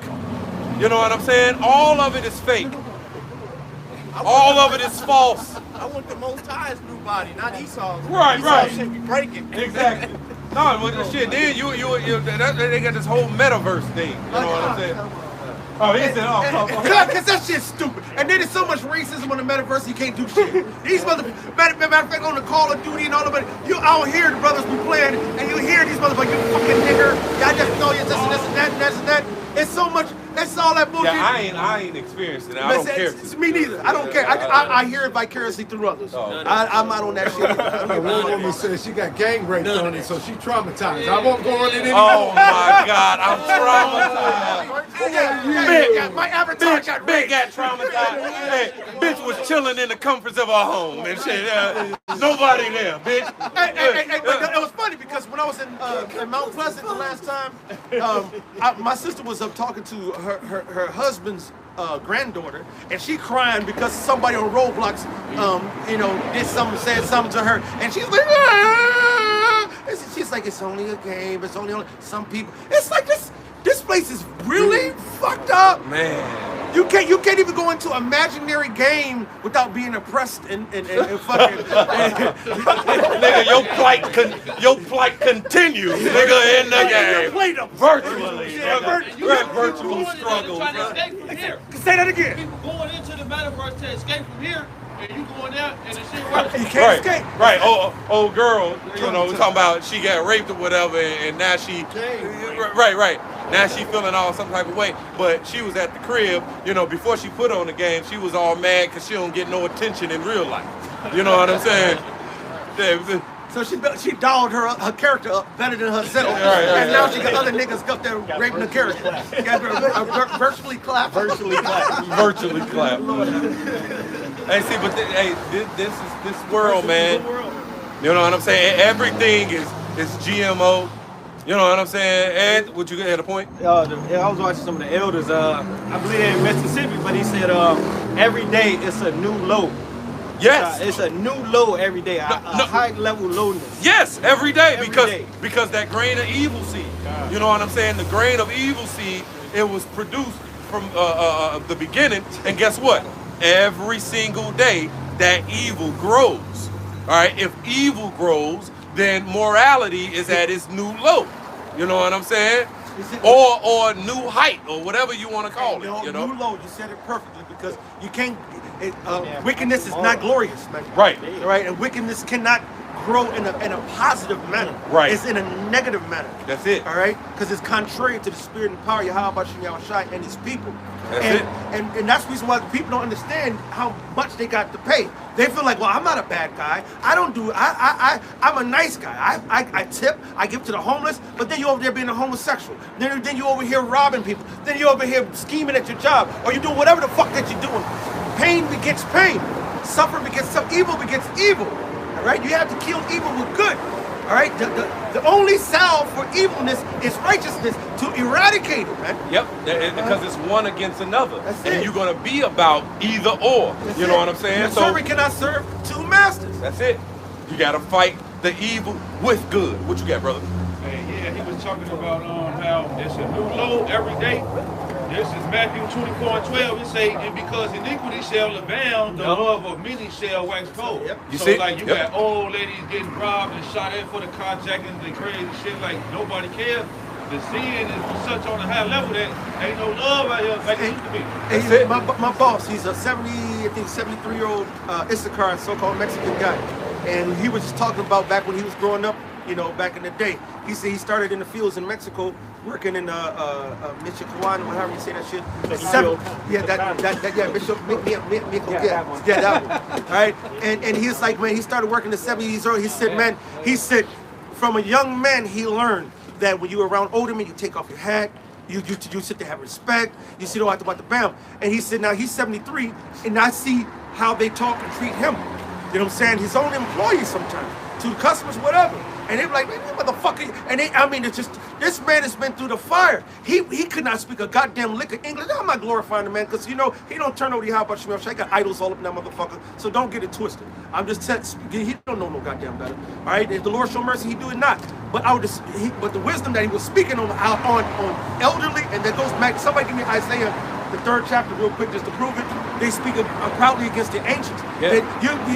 Nowadays, he's over here, and he made this business, brought it up from the ground to fuck up. Now fuck Chavez, he don't fuck about it. Now fuck you. But this the man who been paying your bills, and helping you get your fucking life together. Yep. And now you're gonna get mad at him because he's mad at you for not doing your fucking job. You know what I'm saying? But everything is so backwards now, man. That's why we can't wait till the Most High start correcting all these wrongs out here, man. That's a same thing of, here it is, the men of the Lord are being risen up through the spirit and power of Yahweh Shem Yahweh Shai, speaking the truth. Start with the apostles on down. And here it is, we're being hated. That's you know what I'm saying? They've been out here for 30-something plus years, and brick cold. It's fucking brick cold today. It's fucking 18 degrees right now, man. All right? It's fucking cold as fuck.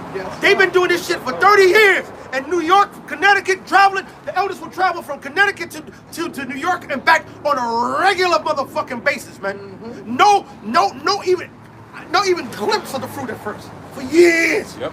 You know what I'm saying? Sitting there, they'll tell the stories. Like, damn, we was to the point where it's like, damn, when them niggas gonna start waking up? Yeah. I almost started to get disenchanted. Yep. And the Apostle Paul was like, well, so we gonna quit? What we gonna go? What we gonna do now? You know what I'm saying? And they was like, well, shit, we gonna go right back on 34 for 7. You know what I'm saying? Yep. We gonna go right back out here and do the work.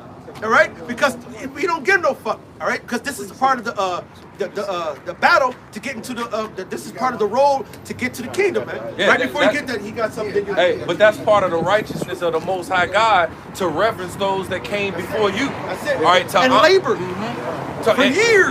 Yep. And follow that example. Just like the Apostle Paul said, be ye followers. The Apostle Paul said, be ye followers of me. All right? Hey, guess what? Ain't nothing wrong with following a man. Matter of fact, before you become a leader, you have to follow. That's it. All right? Ain't nobody came like, hey, right. And I'm a leader. Right. Before you are a teacher, you are a student. That's it. All right? Before you are a grown, you're a baby. You're a kid. You know what I'm saying? There's different levels to this shit. It's really simple. All right? That's why I said the simplicity that is in Yahweh Hashem Yahweh Shai, man.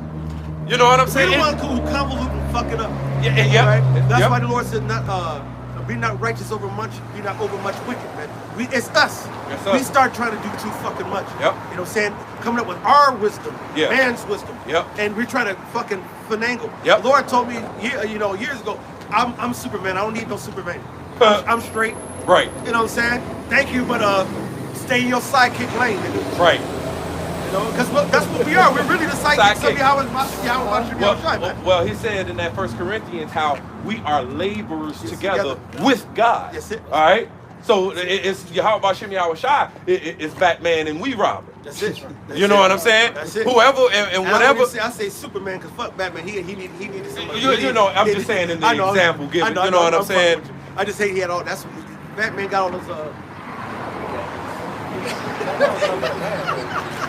Oh, well, go ahead and read the video. This Isaiah chapter 3 and verse 4. It says, "And I will give children to be their princes, and babes shall rule over them, and the people shall be oppressed." Damn, babes shall rule over them. It's just like, here it is again. I gave the example of the child. They just see they see the fire and just the hot pink stove. You know what I'm saying? This is what a child does. They go off just let me taste this. Let me smell this. Let me touch this. Oh, this feels nice and furry. And oh, let me do this. And they're out of balance. They don't do, you know what I'm saying? You know what I'm saying? No discretion. You know what I'm saying? It's just they. Cat food. How the baby on the floor walk past? Yeah. Dirt. You know what I'm saying? It don't matter. It's just like whatever. You know, you come home and they got shit all over their place, all over their hand. What did you get yourself into? You know what I'm saying? Right. You got all the powder from the donuts. Did you eat the donut? No. You know what I'm saying? Like, they're like, Esau Edom is like kids. You know what I'm saying? Sensual, carnal. All right? They just go. Makes you the same way. Exactly. And that's how they want you to be, man. So they try to mold you to be like them. That's why the scripture says, be not conformed to this world, but be ye transformed by the renewing of your mind. Go ahead. This Isaiah chapter 3 and verse 4, "And I will give children to be their princes, and babes shall rule over them, and the people shall be oppressed, everyone by another, and everyone by his neighbor. The child shall behave himself proudly against the ancient, and the base against the honorable." That's how you know what times we're living in. You know what I'm saying? Yeah, it could be an old lady struggling with some shit. Nigga walk right past her like, excuse me. Ain't no, back in the day, you'd be like, you want to take it? Right. You're right. They might just get her ass. You know what I'm saying? But back in the day, it wasn't like that. We'll sit there and help Miss Jenkins. All right? We'll help Miss Washington. Right. You know what I'm saying? Even if we didn't want to. Like, God damn it, Miss Washington. Hey, Miss Washington, I got you. Let me hold the door for you. Let me help you up the stairs. Hope she give me $5. You know what I'm saying? You know what I'm saying? Or a piece of pie. I know, pie or something, you know. But now today, it's like, man, that's how you know what times we're living in. Go ahead, brother. The scriptures say wickedness have exceeded polluted the earth. You said the older guy at your job, he's 73. So hey, he lived in a different time, and he's seen the wickedness increase. Because it wasn't as wicked as it was 10 years ago, 20 years ago. No. But hey, that's right. And it's getting, and every generation is waxing worse and worse. These little help. The scripture said, it said that the women will bring forth monsters. These are they're monsters out here.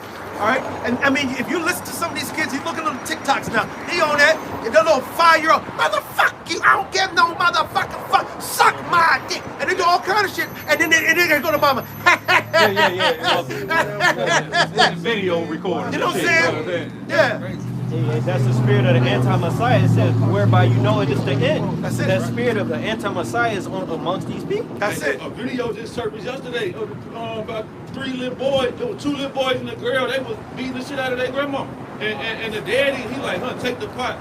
And they gave the little girl the pot, and they was hitting the mama, hitting the granny on the foot with the pot, beating her ass in the couch.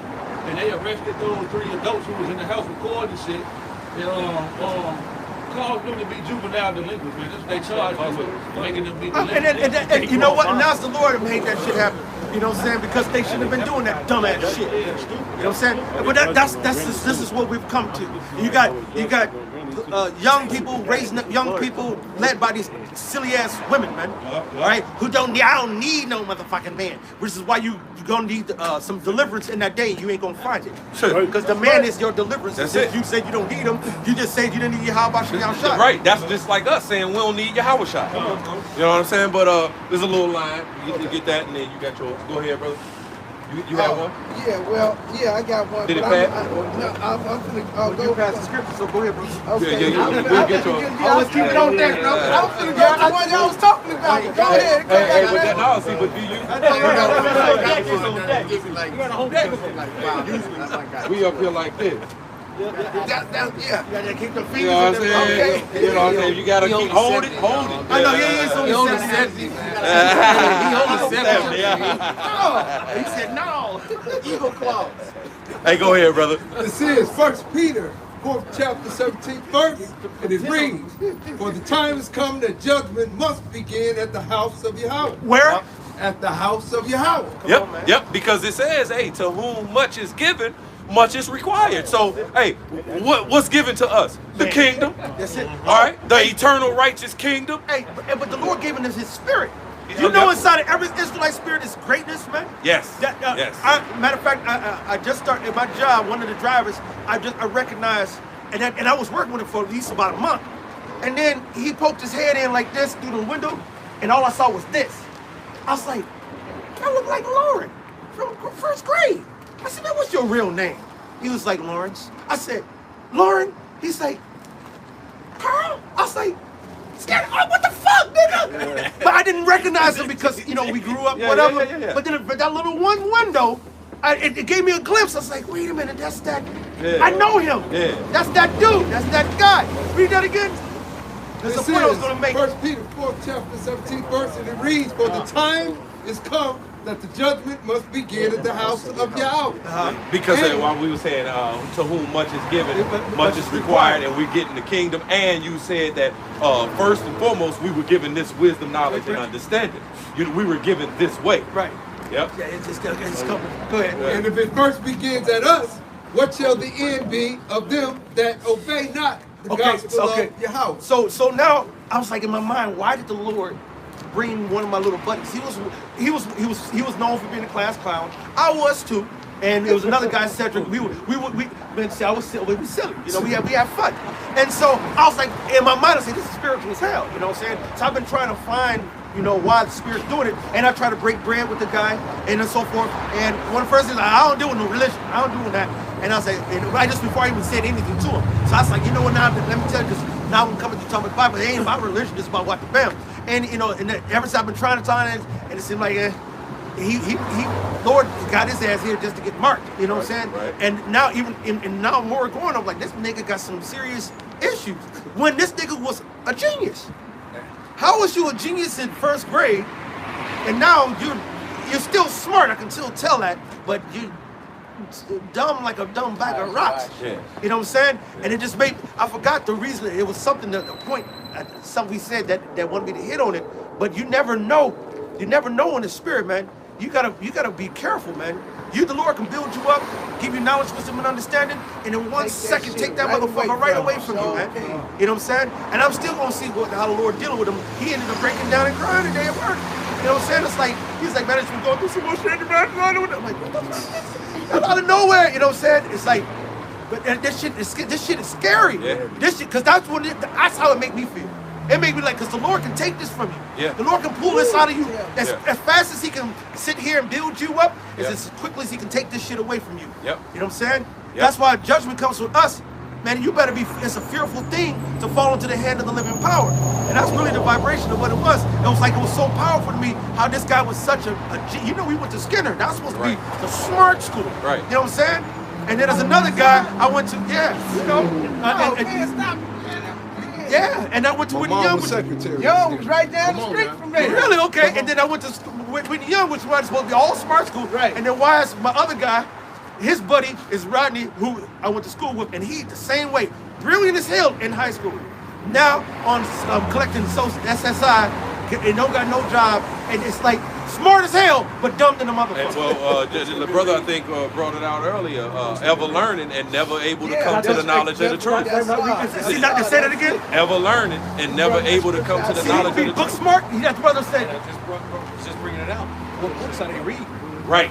They're not reading this book. Exactly. Have you ever had a conversation with the so-called scholars and stuff? And we listen to them on TV all the time. And then what they're saying is all fucking backwards. You're like, what the fuck? Because now, because the Lord has gifted us, they're bringing us to great men. Yeah. And these great men are what? Teaching and showing and proving what? Through the scriptures. They're showing and proving through this evil, wicked world. And they can't survive. They can't. And it's like, and that's what, it was like, two examples that's been really keeping me humble, because it's like, goddamn, and you can't sit up and say, oh, that's only, no, the Lord can do that to me. That's right. You know what I'm saying? Go ahead, brother. This is 1 Corinthians 1 and 20. It reads, it says, where is the wise? Where is the scribe? Where is the disputer of this world? Have not God made foolish the wisdom of this world? I mean, dumb, foolish rocks. You can be a quantum physics doctor in quantum physics and be destroyed.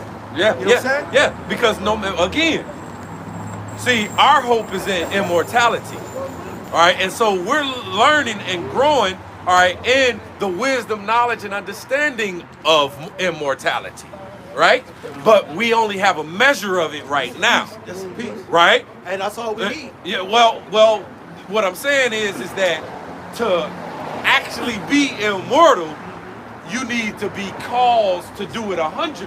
Yes. You know what I'm saying? And have this wisdom, knowledge, and understanding. But this world, he said he made foolish, because here it is, ultimately, you die. No matter how smart you are, nigga, you ain't figured out how to live forever. Right. That's right. Yeah. You ain't that smart, nigga, because because soon as you born, you on your way to die. And that's the same nigga, and you can't do nothing about it. And the same thing with people who think they got free fucking will. Yeah. You got free will, nigga, then don't die. Right. You got free will to make everything in your life work exactly within your will. Mr. I got free motherfucking will looking at it. Yeah, no, you about this world and about your own mind and about the wisdom of this world, then use food. See, I'm about the wisdom of the Most High God, because that was lead to everlasting life, man. Right. You know what I'm saying? It leads to everlasting health. Right. Everlasting fun. Everlasting balling out. You know what I'm saying? Everlasting reigning. You know what I'm saying? On the earth and ruling. Everlasting rulership, man. Hey, and everlasting being in order in the inner sanctum of Yahweh Ba'Shem Yahweh Shai, man. Do you know what we're fighting for? That's it. We're actually fighting to be this close to Yahweh Ba'Shem Yahweh Shai, man. Yep. Yes, to be able to sit and listen and learn all the jewels and the droplets of wisdom and knowledge and understanding of existence, man. And we could be that close, because again, in the wisdom of the Most High God, we talked about that balance and we talked about that order. There's a rank and file. So there is a best of the best, right? There is a best of the best. So right under the Most High God is Yahweh Shai. Right under him is King David. All right? Right under King David is the rest of the 12. Right under the rest of the 12 is the rest of the 144. Right after the 144, the rest of the 1/3. All right?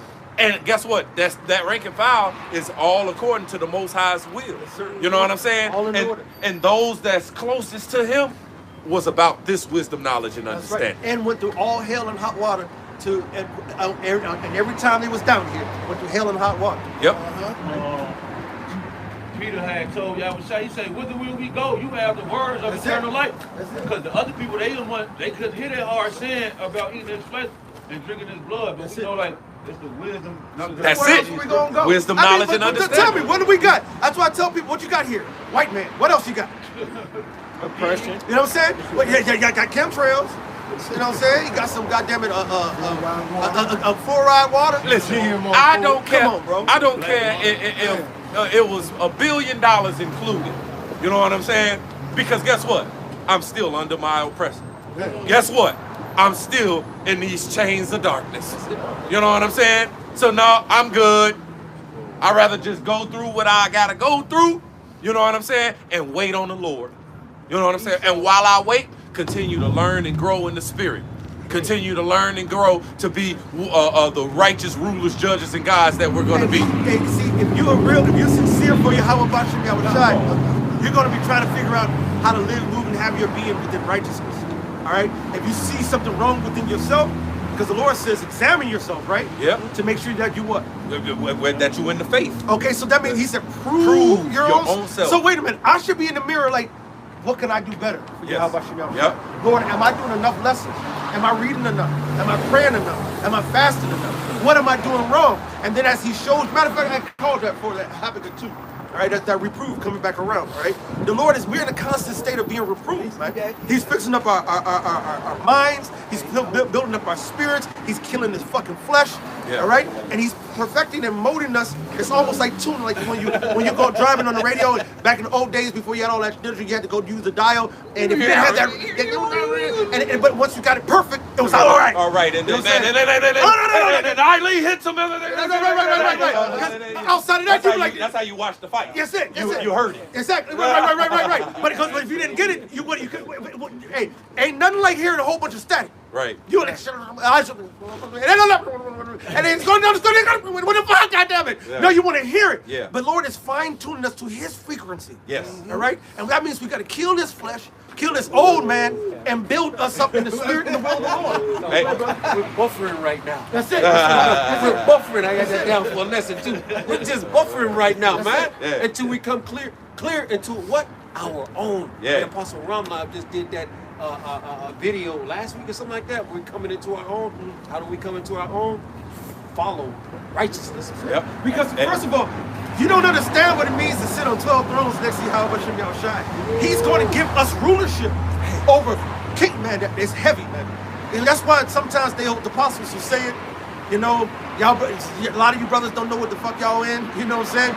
We're people over here fighting for glory now, or this little small ass fucking things.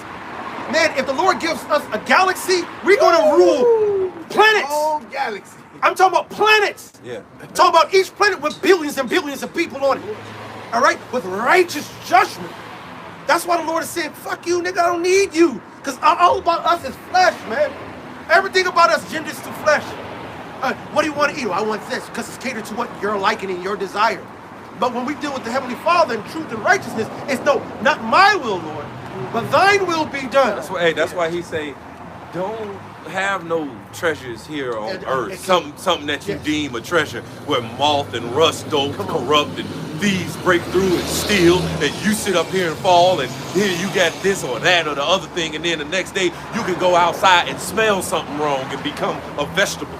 You know what I'm saying? Yourself, and you can't even enjoy nothing. You know what I'm saying? So no, we don't have no hope in this present evil world. We don't deem nothing a treasure in this present evil world, man. We deem Yahushua a treasure. We deem salvation a treasure. We deem this wisdom, knowledge, and understanding a treasure. We deem the kingdom of heaven a treasure. All right? And so that's what we sow into. That's where our mind is. I always talk about Snoop. His mind is on his money. And his money is on his mind. You know what I'm saying? But it's my money. Yeah, right. Hey, see, but this money is going to perish. All right? Hey, this money is going to crash, Jack. Right? So, I don't care about nothing in this world, man. I'm trying to learn and grow in the wisdom, knowledge of the Most High God, man. That's it. What you got, brother? 2 Peter 3:13. Nevertheless, we, according to his promise, look for a new heaven and a new earth wherein dwelleth righteousness. Go up. Matter of fact, just start at verse 10.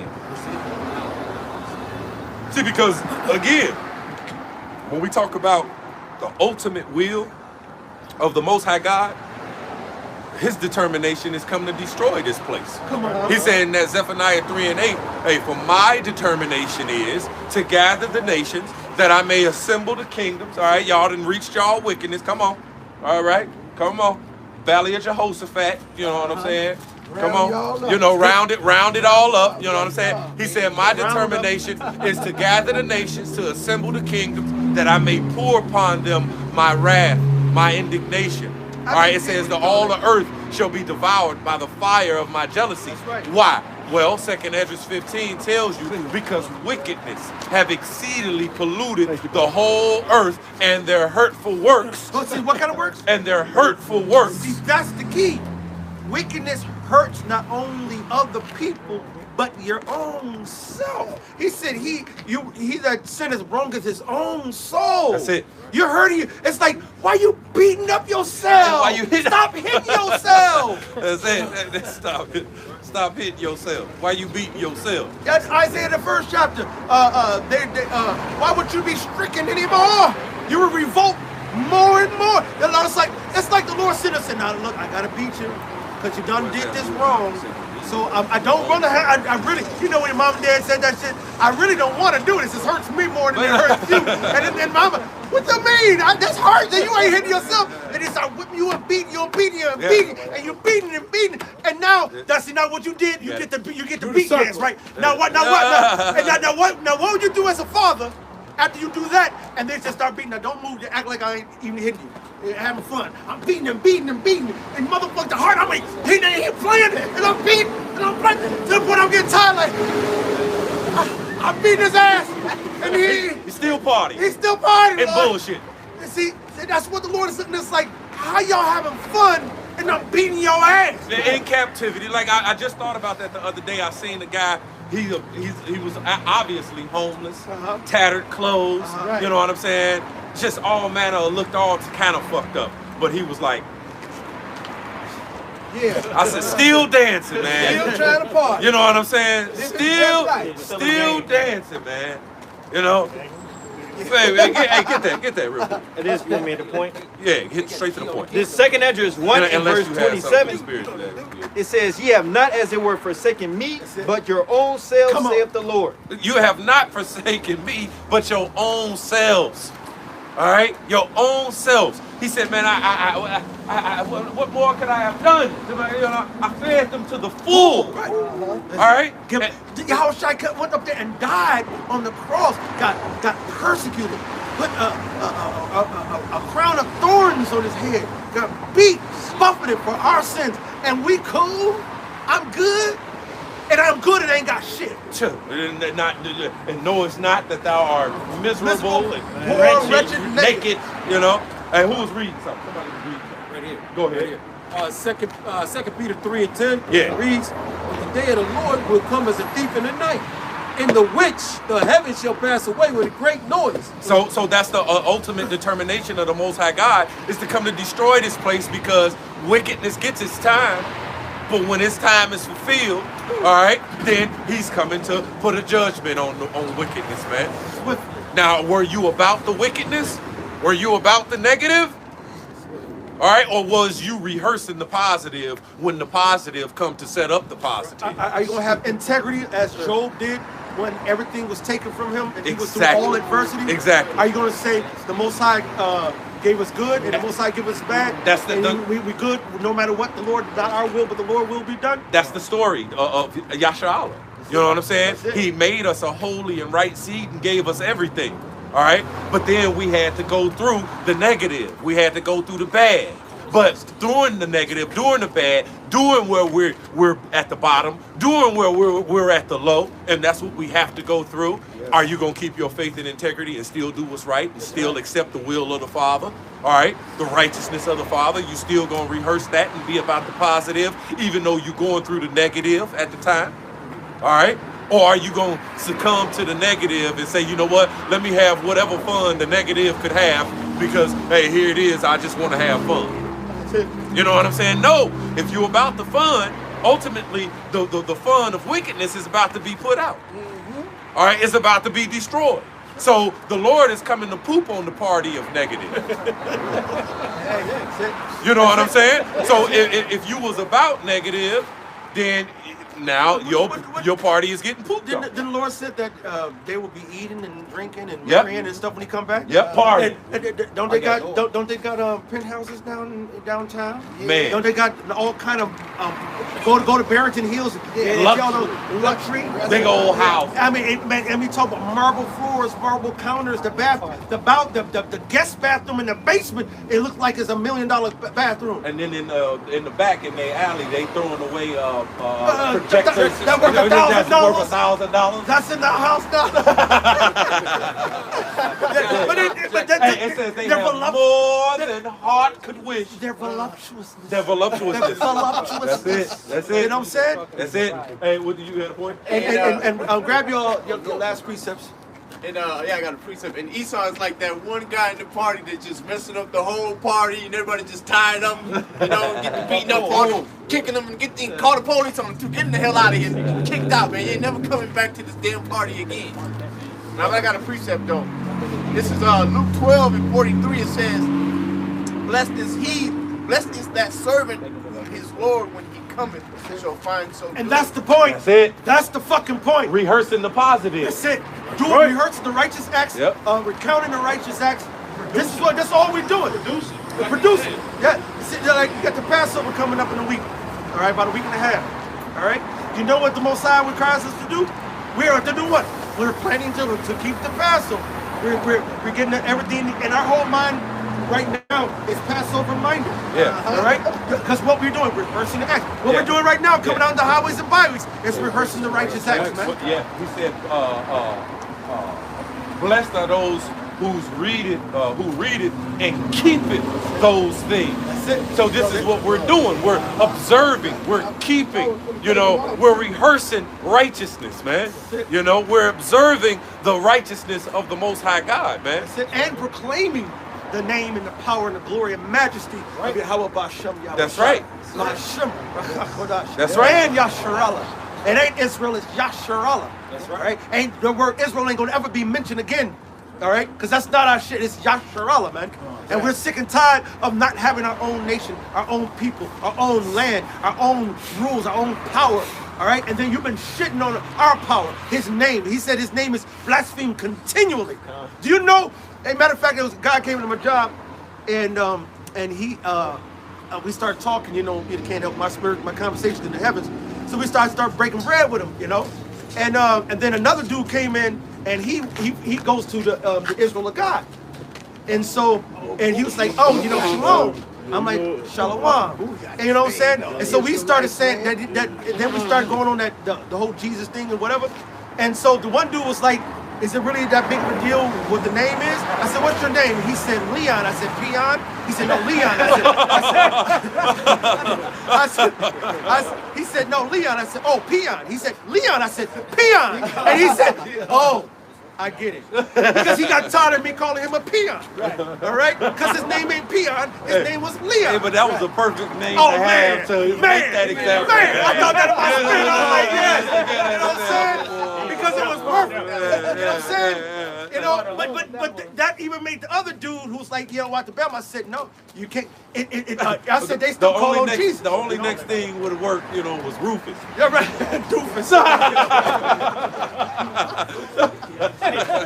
You know what I'm saying? But even when this other guy named Tom, and I say, oh, Dom, you know what I'm saying, or whatever, it still works because you, matter of fact, just meet anybody. Do it as a social experiment if you got to. Ask somebody their name and let them say Pam. And you say, oh, you said Sam? No, Pam. You said Tam. I said, about the third time, it gets a little irritation, a little. I said Pam. And you're not going to answer to the other name. Exactly. You know what I'm saying? But it lets you know how important it is. You know what I'm saying? And then the other dude who was from Israel, he been coming in, and I gave him some videos. He said he started watching them. So may the Lord, you know, deal. And I said, well, we'll see. You know, we'll see. And I even told him, I said, we'll see. You know, because if you're on any other vibration, who are you watching before? I started out back in the day. Started out 3 years ago, coming into the truth. It was a Bach, Adam Abbott, Dan Sakari. But you know, it led to our war room, GMS Birmingham. I've been watching them for like the past 2 years. Yeah, beautiful, The bro. past 2 years, Beautiful. GMS Birmingham. So I've been eating with them, you know, and around Apostle Ron Law, all the elders, Apostle, I've been watching you, I've been watching y'all for the past about 5 months. Hallelujah. About 5 months. Well, see, that's why I asked you earlier, but then the Spirit didn't, brought it back around. But no, that's a beautiful thing. See, this is what the Lord is doing. He's gathering all His, man. And all of His going to sing the exact same song. We're not going to be singing no, He's got the whole world in His hand, and then somebody else singing, do me now, and then you put them together. You can't do that. You know what I'm saying? Jesus love me. You can't mix all that together. It's got to be one song, all right? And it has to be one clear, one precise song. We started out listening to who? Everybody.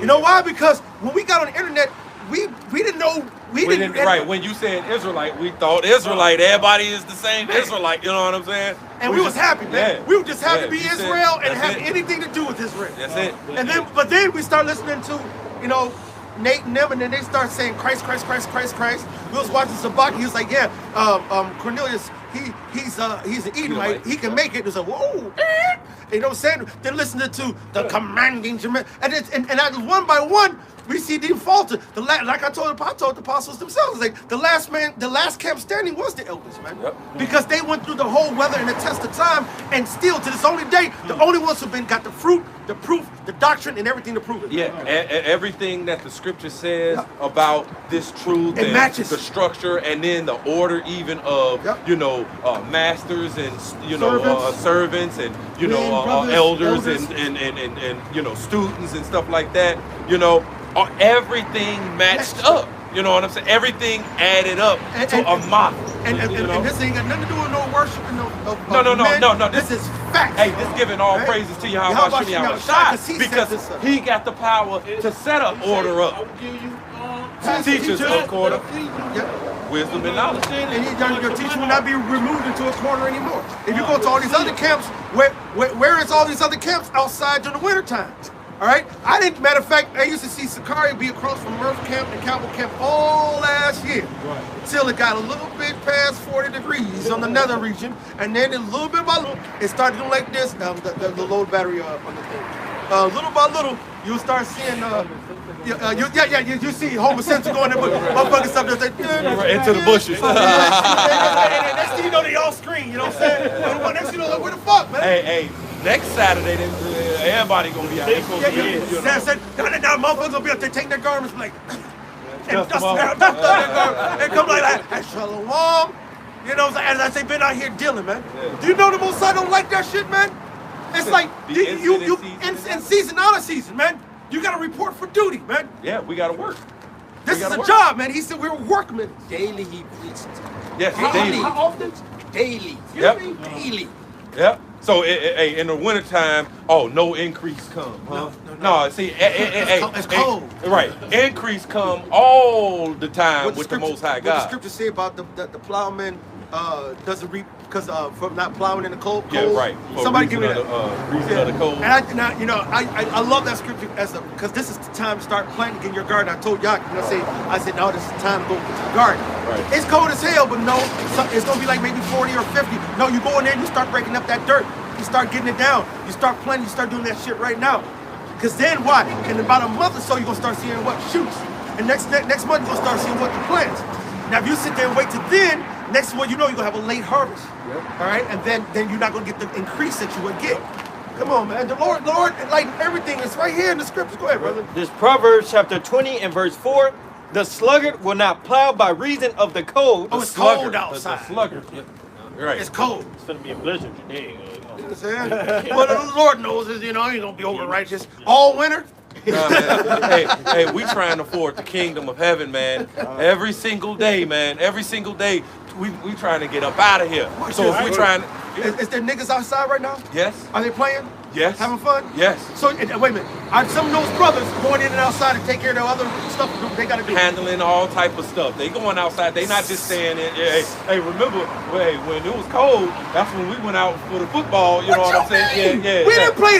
Matter of fact, all summer, beautiful weather. We wasn't really playing flag football like that. We was playing softball and basketball in the summer. Right. Soon as that temperature started to drop, Football. we get all these clothes. Hey, put your layers on. Come on. You know what I'm we saying? did it. You know all We the did it. Yeah. And yeah. we'll have fun in that shit. Yep. I remember going to Whitney Young and being out in the park in the grass doing lunch break. Motherfucker who got the football? We got the football. And sitting there running, trying to run, grabbing people. Man, that shit was fun. It was like we was warriors. Yeah. Now you can't be a warrior for the Lord. That's it. You can't come out here and get damn near, my hands are fucking cold as fuck. I got 2 pair of gloves on. It's still cold. Yep. Look at that. That's me lying. That's what it is. Well, you the dumb man.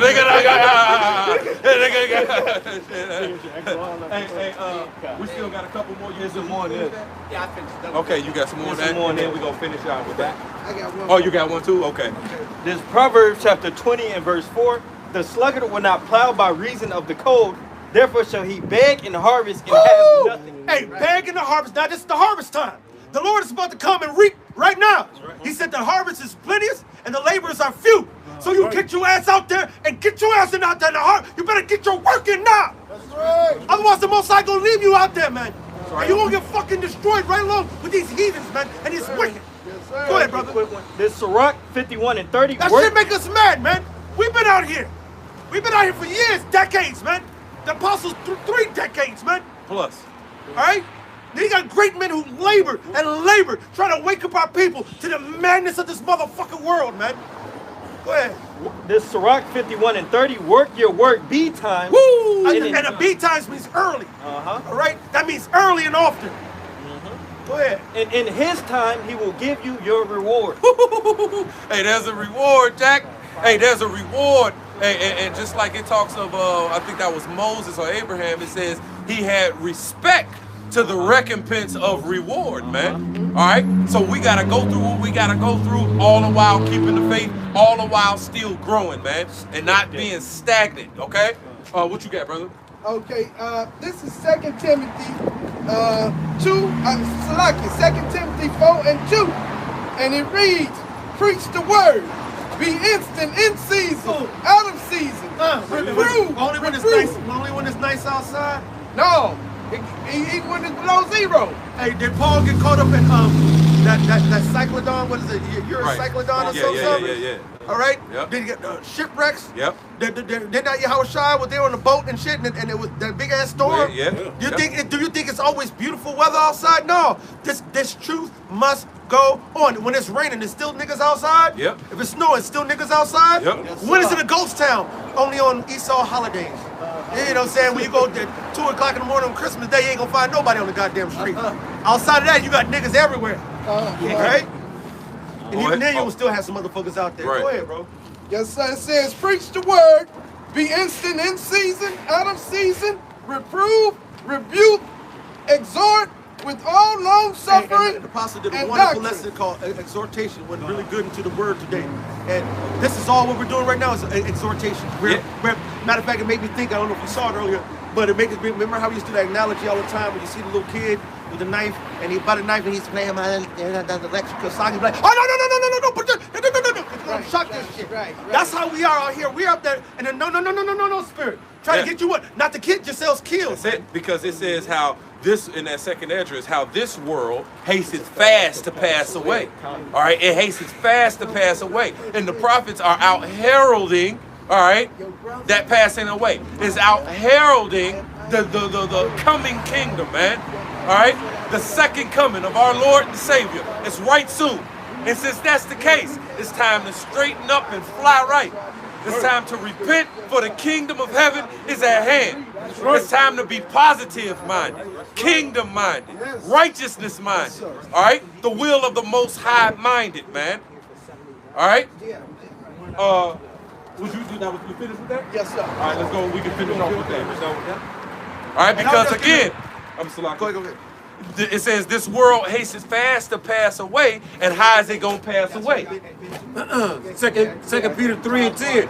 But the day of the Lord will come as a thief in the night, in the which the heavens shall pass away with a great noise. It pass away. Go ahead. And the elements shall melt with fever and heat. Yep. Fervent heat. Fervent heat. Yep. The earth also and the works that are therein shall be burnt up. Burned up. It says, there shall be wailing, weeping, and gnashing of teeth. You know, go ahead. Verse 11, seeing then that all these things shall be dissolved. What manner of person ought ye to be in all holy conversation and godliness? You see that? What manner of persons ought ye to be, knowing that the Lord is coming with such great wrath? All right? What manner of persons ought ye to be in all holy conversation? Who is the most holy? The Most High God. And that word conversation is conduct. Anastrophe. How you live, move, and have your being. Yep. All right? Yep. Not just your words, but your words, your deeds, and your thoughts. Yes. The Most High is going to judge you by what you say, by what you do, and what you think. That's it. Because here it is. That's why we not to be conformed to this world, but be transformed by the renewing of our mind. This is where it starts. When it say, hey, depart from her, it ain't talking about getting on the plane going nowhere. It's talking about depart. Right. Go to another slave master. Go to another part of hell. Right. You know what? This hell. I'm gonna go to the oasis in hell. Right. Right. I'm gonna go to 5932. I'm going to the south side of hell. Right. That's right. South side of hell, as opposed to the west side. You know. Where you gonna depart, you know? So no, it's your mind coming up out of here, man. Okay, let's go ahead. 2 Peter 3:12. Looking for and hasting until the coming of the day of the Lord. See, we're looking for that. We're looking for the Lord to come and burn this place up, man. Right. We're looking for that. We're hastening that day. And so that means we made our body a living sacrifice in this world, all right? Because we're about the world to come. Right. We made our body a living sacrifice in the negative. We made our body a living sacrifice in what was given over unto the wicked. All right? That's why it says, hey, and the last shall be first, and the first shall be last. Those who had this present evil world and wanted to partake in it, you're going to be last. All right, go ahead. Looking for and hastening until the coming of the day of the Lord, wherein the heavens, being on fire, shall be dissolved, and the elements shall melt with fervent heat. Nevertheless. Hey, but nevertheless, although this is the case, and although I made my body a living sacrifice, and although I'm sighing and crying right now, and although I'm going through the straight gate, through trials, tribulations, sufferings, persecutions, some for my own mess ups and fuck ups, and some for me standing up for righteousness' sake. All right? Nevertheless, we, according to his promise, look for a new heaven and a new earth. Yeah. Wherein dwelleth righteousness. Woo! That's what we hoping for. That's what we're looking for. That's what's going to happen. Everything else did.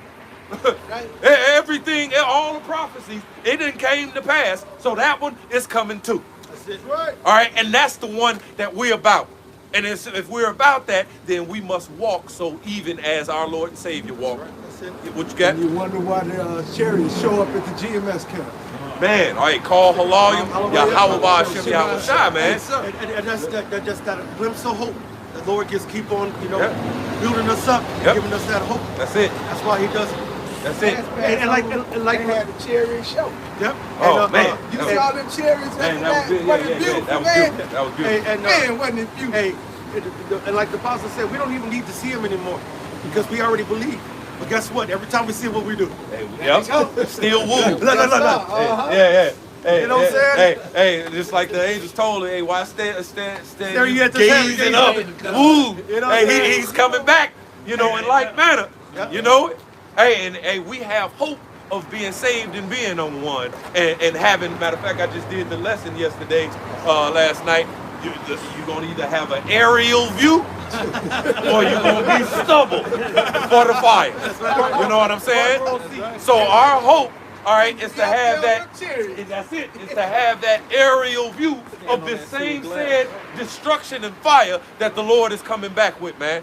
All right? I want to see some of them two-third ass niggas who wouldn't listen at me when I was... And that's it. That's it. Hey, you're going to get the big I told you so. Yes, sir. The big I told you so. Hey, brother, it's coming. I'm going to give a flashback for the past. You got to mention it. You already know. One of my dreams is that every nigga and nigga runner that has ever scoffed us here in GMS Chicago, that when the Lord comes and and he beaming us up, and then he releases the chariots to a safe distance away, and all the people left behind who scoffed us can see those missiles dropping, and on those missile faces, see it superimposed the prophet said. See, I pray the Lord give that vision to these fucking scoffers so they know. Right? But that may well indeed happen just like you wanted. I hope so. Hey, but guess what? Even if it don't, it was gonna be better than that. Man, you know what? As long as they destroy it and I'm not part of it, I'm fine. That's it. I want to see my fears. See, I hate having the imagination I have, being an actor and so forth, because I got a crazy imagination. My fear, and the Lord said He'll bring your fears against you, all right, if you're wicked, is the Lord beaming me up, and I'm like, hey, Holloway, all my way up, and then He said, cut, and they go, and that's it. It's a fearful thing to fall play with the Most High, man. If you don't take Him seriously, He's gonna fuck you over seriously. All right? This you don't, man. Hey, while it's yet today, harden not your hearts as in the day of provocation. That's it.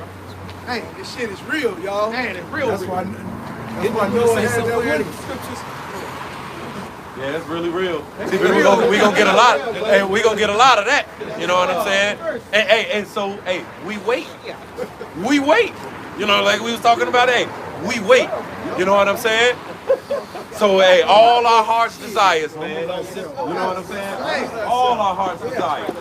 Y'all didn't just see that. Y'all didn't need. I know. I took McDonald's. that's where it came from. So, what you finish on that? There's a little bit more. 2 Peter 3:14. Wherefore, beloved, seeing that ye look for such things, be diligently that ye may be found of Him in peace, without spot and blameless. You see that? That you may be found of Him. When He come, you gotta be found in peace, without spot. All right? Without spot of what? Of the wickedness and the impurities and the hope in this present evil world.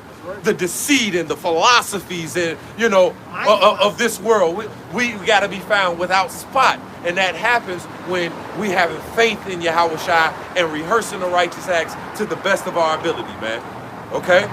Having faith in Yahushua and the record that God gave His Son, the plan of the Father. That is most important, man. That's how to be found in peace, man. All right, that you have faith in the Prince of Peace, man. You better be found in peace with the Lord, otherwise you'll be broken in pieces. That's it. That's it. So we're going. And what did Yahweh tell Noah? Don't forget the window. Hey, well, see, there it is. He said. So with that, Lord willing, that was edifying. With that, we're going to give all praises, all honor, all glory to Yahweh, Ba'ashem, Yahushua, Ba'ashem, Rakakadosh. Shalom and Abba Ball. Abba Ball.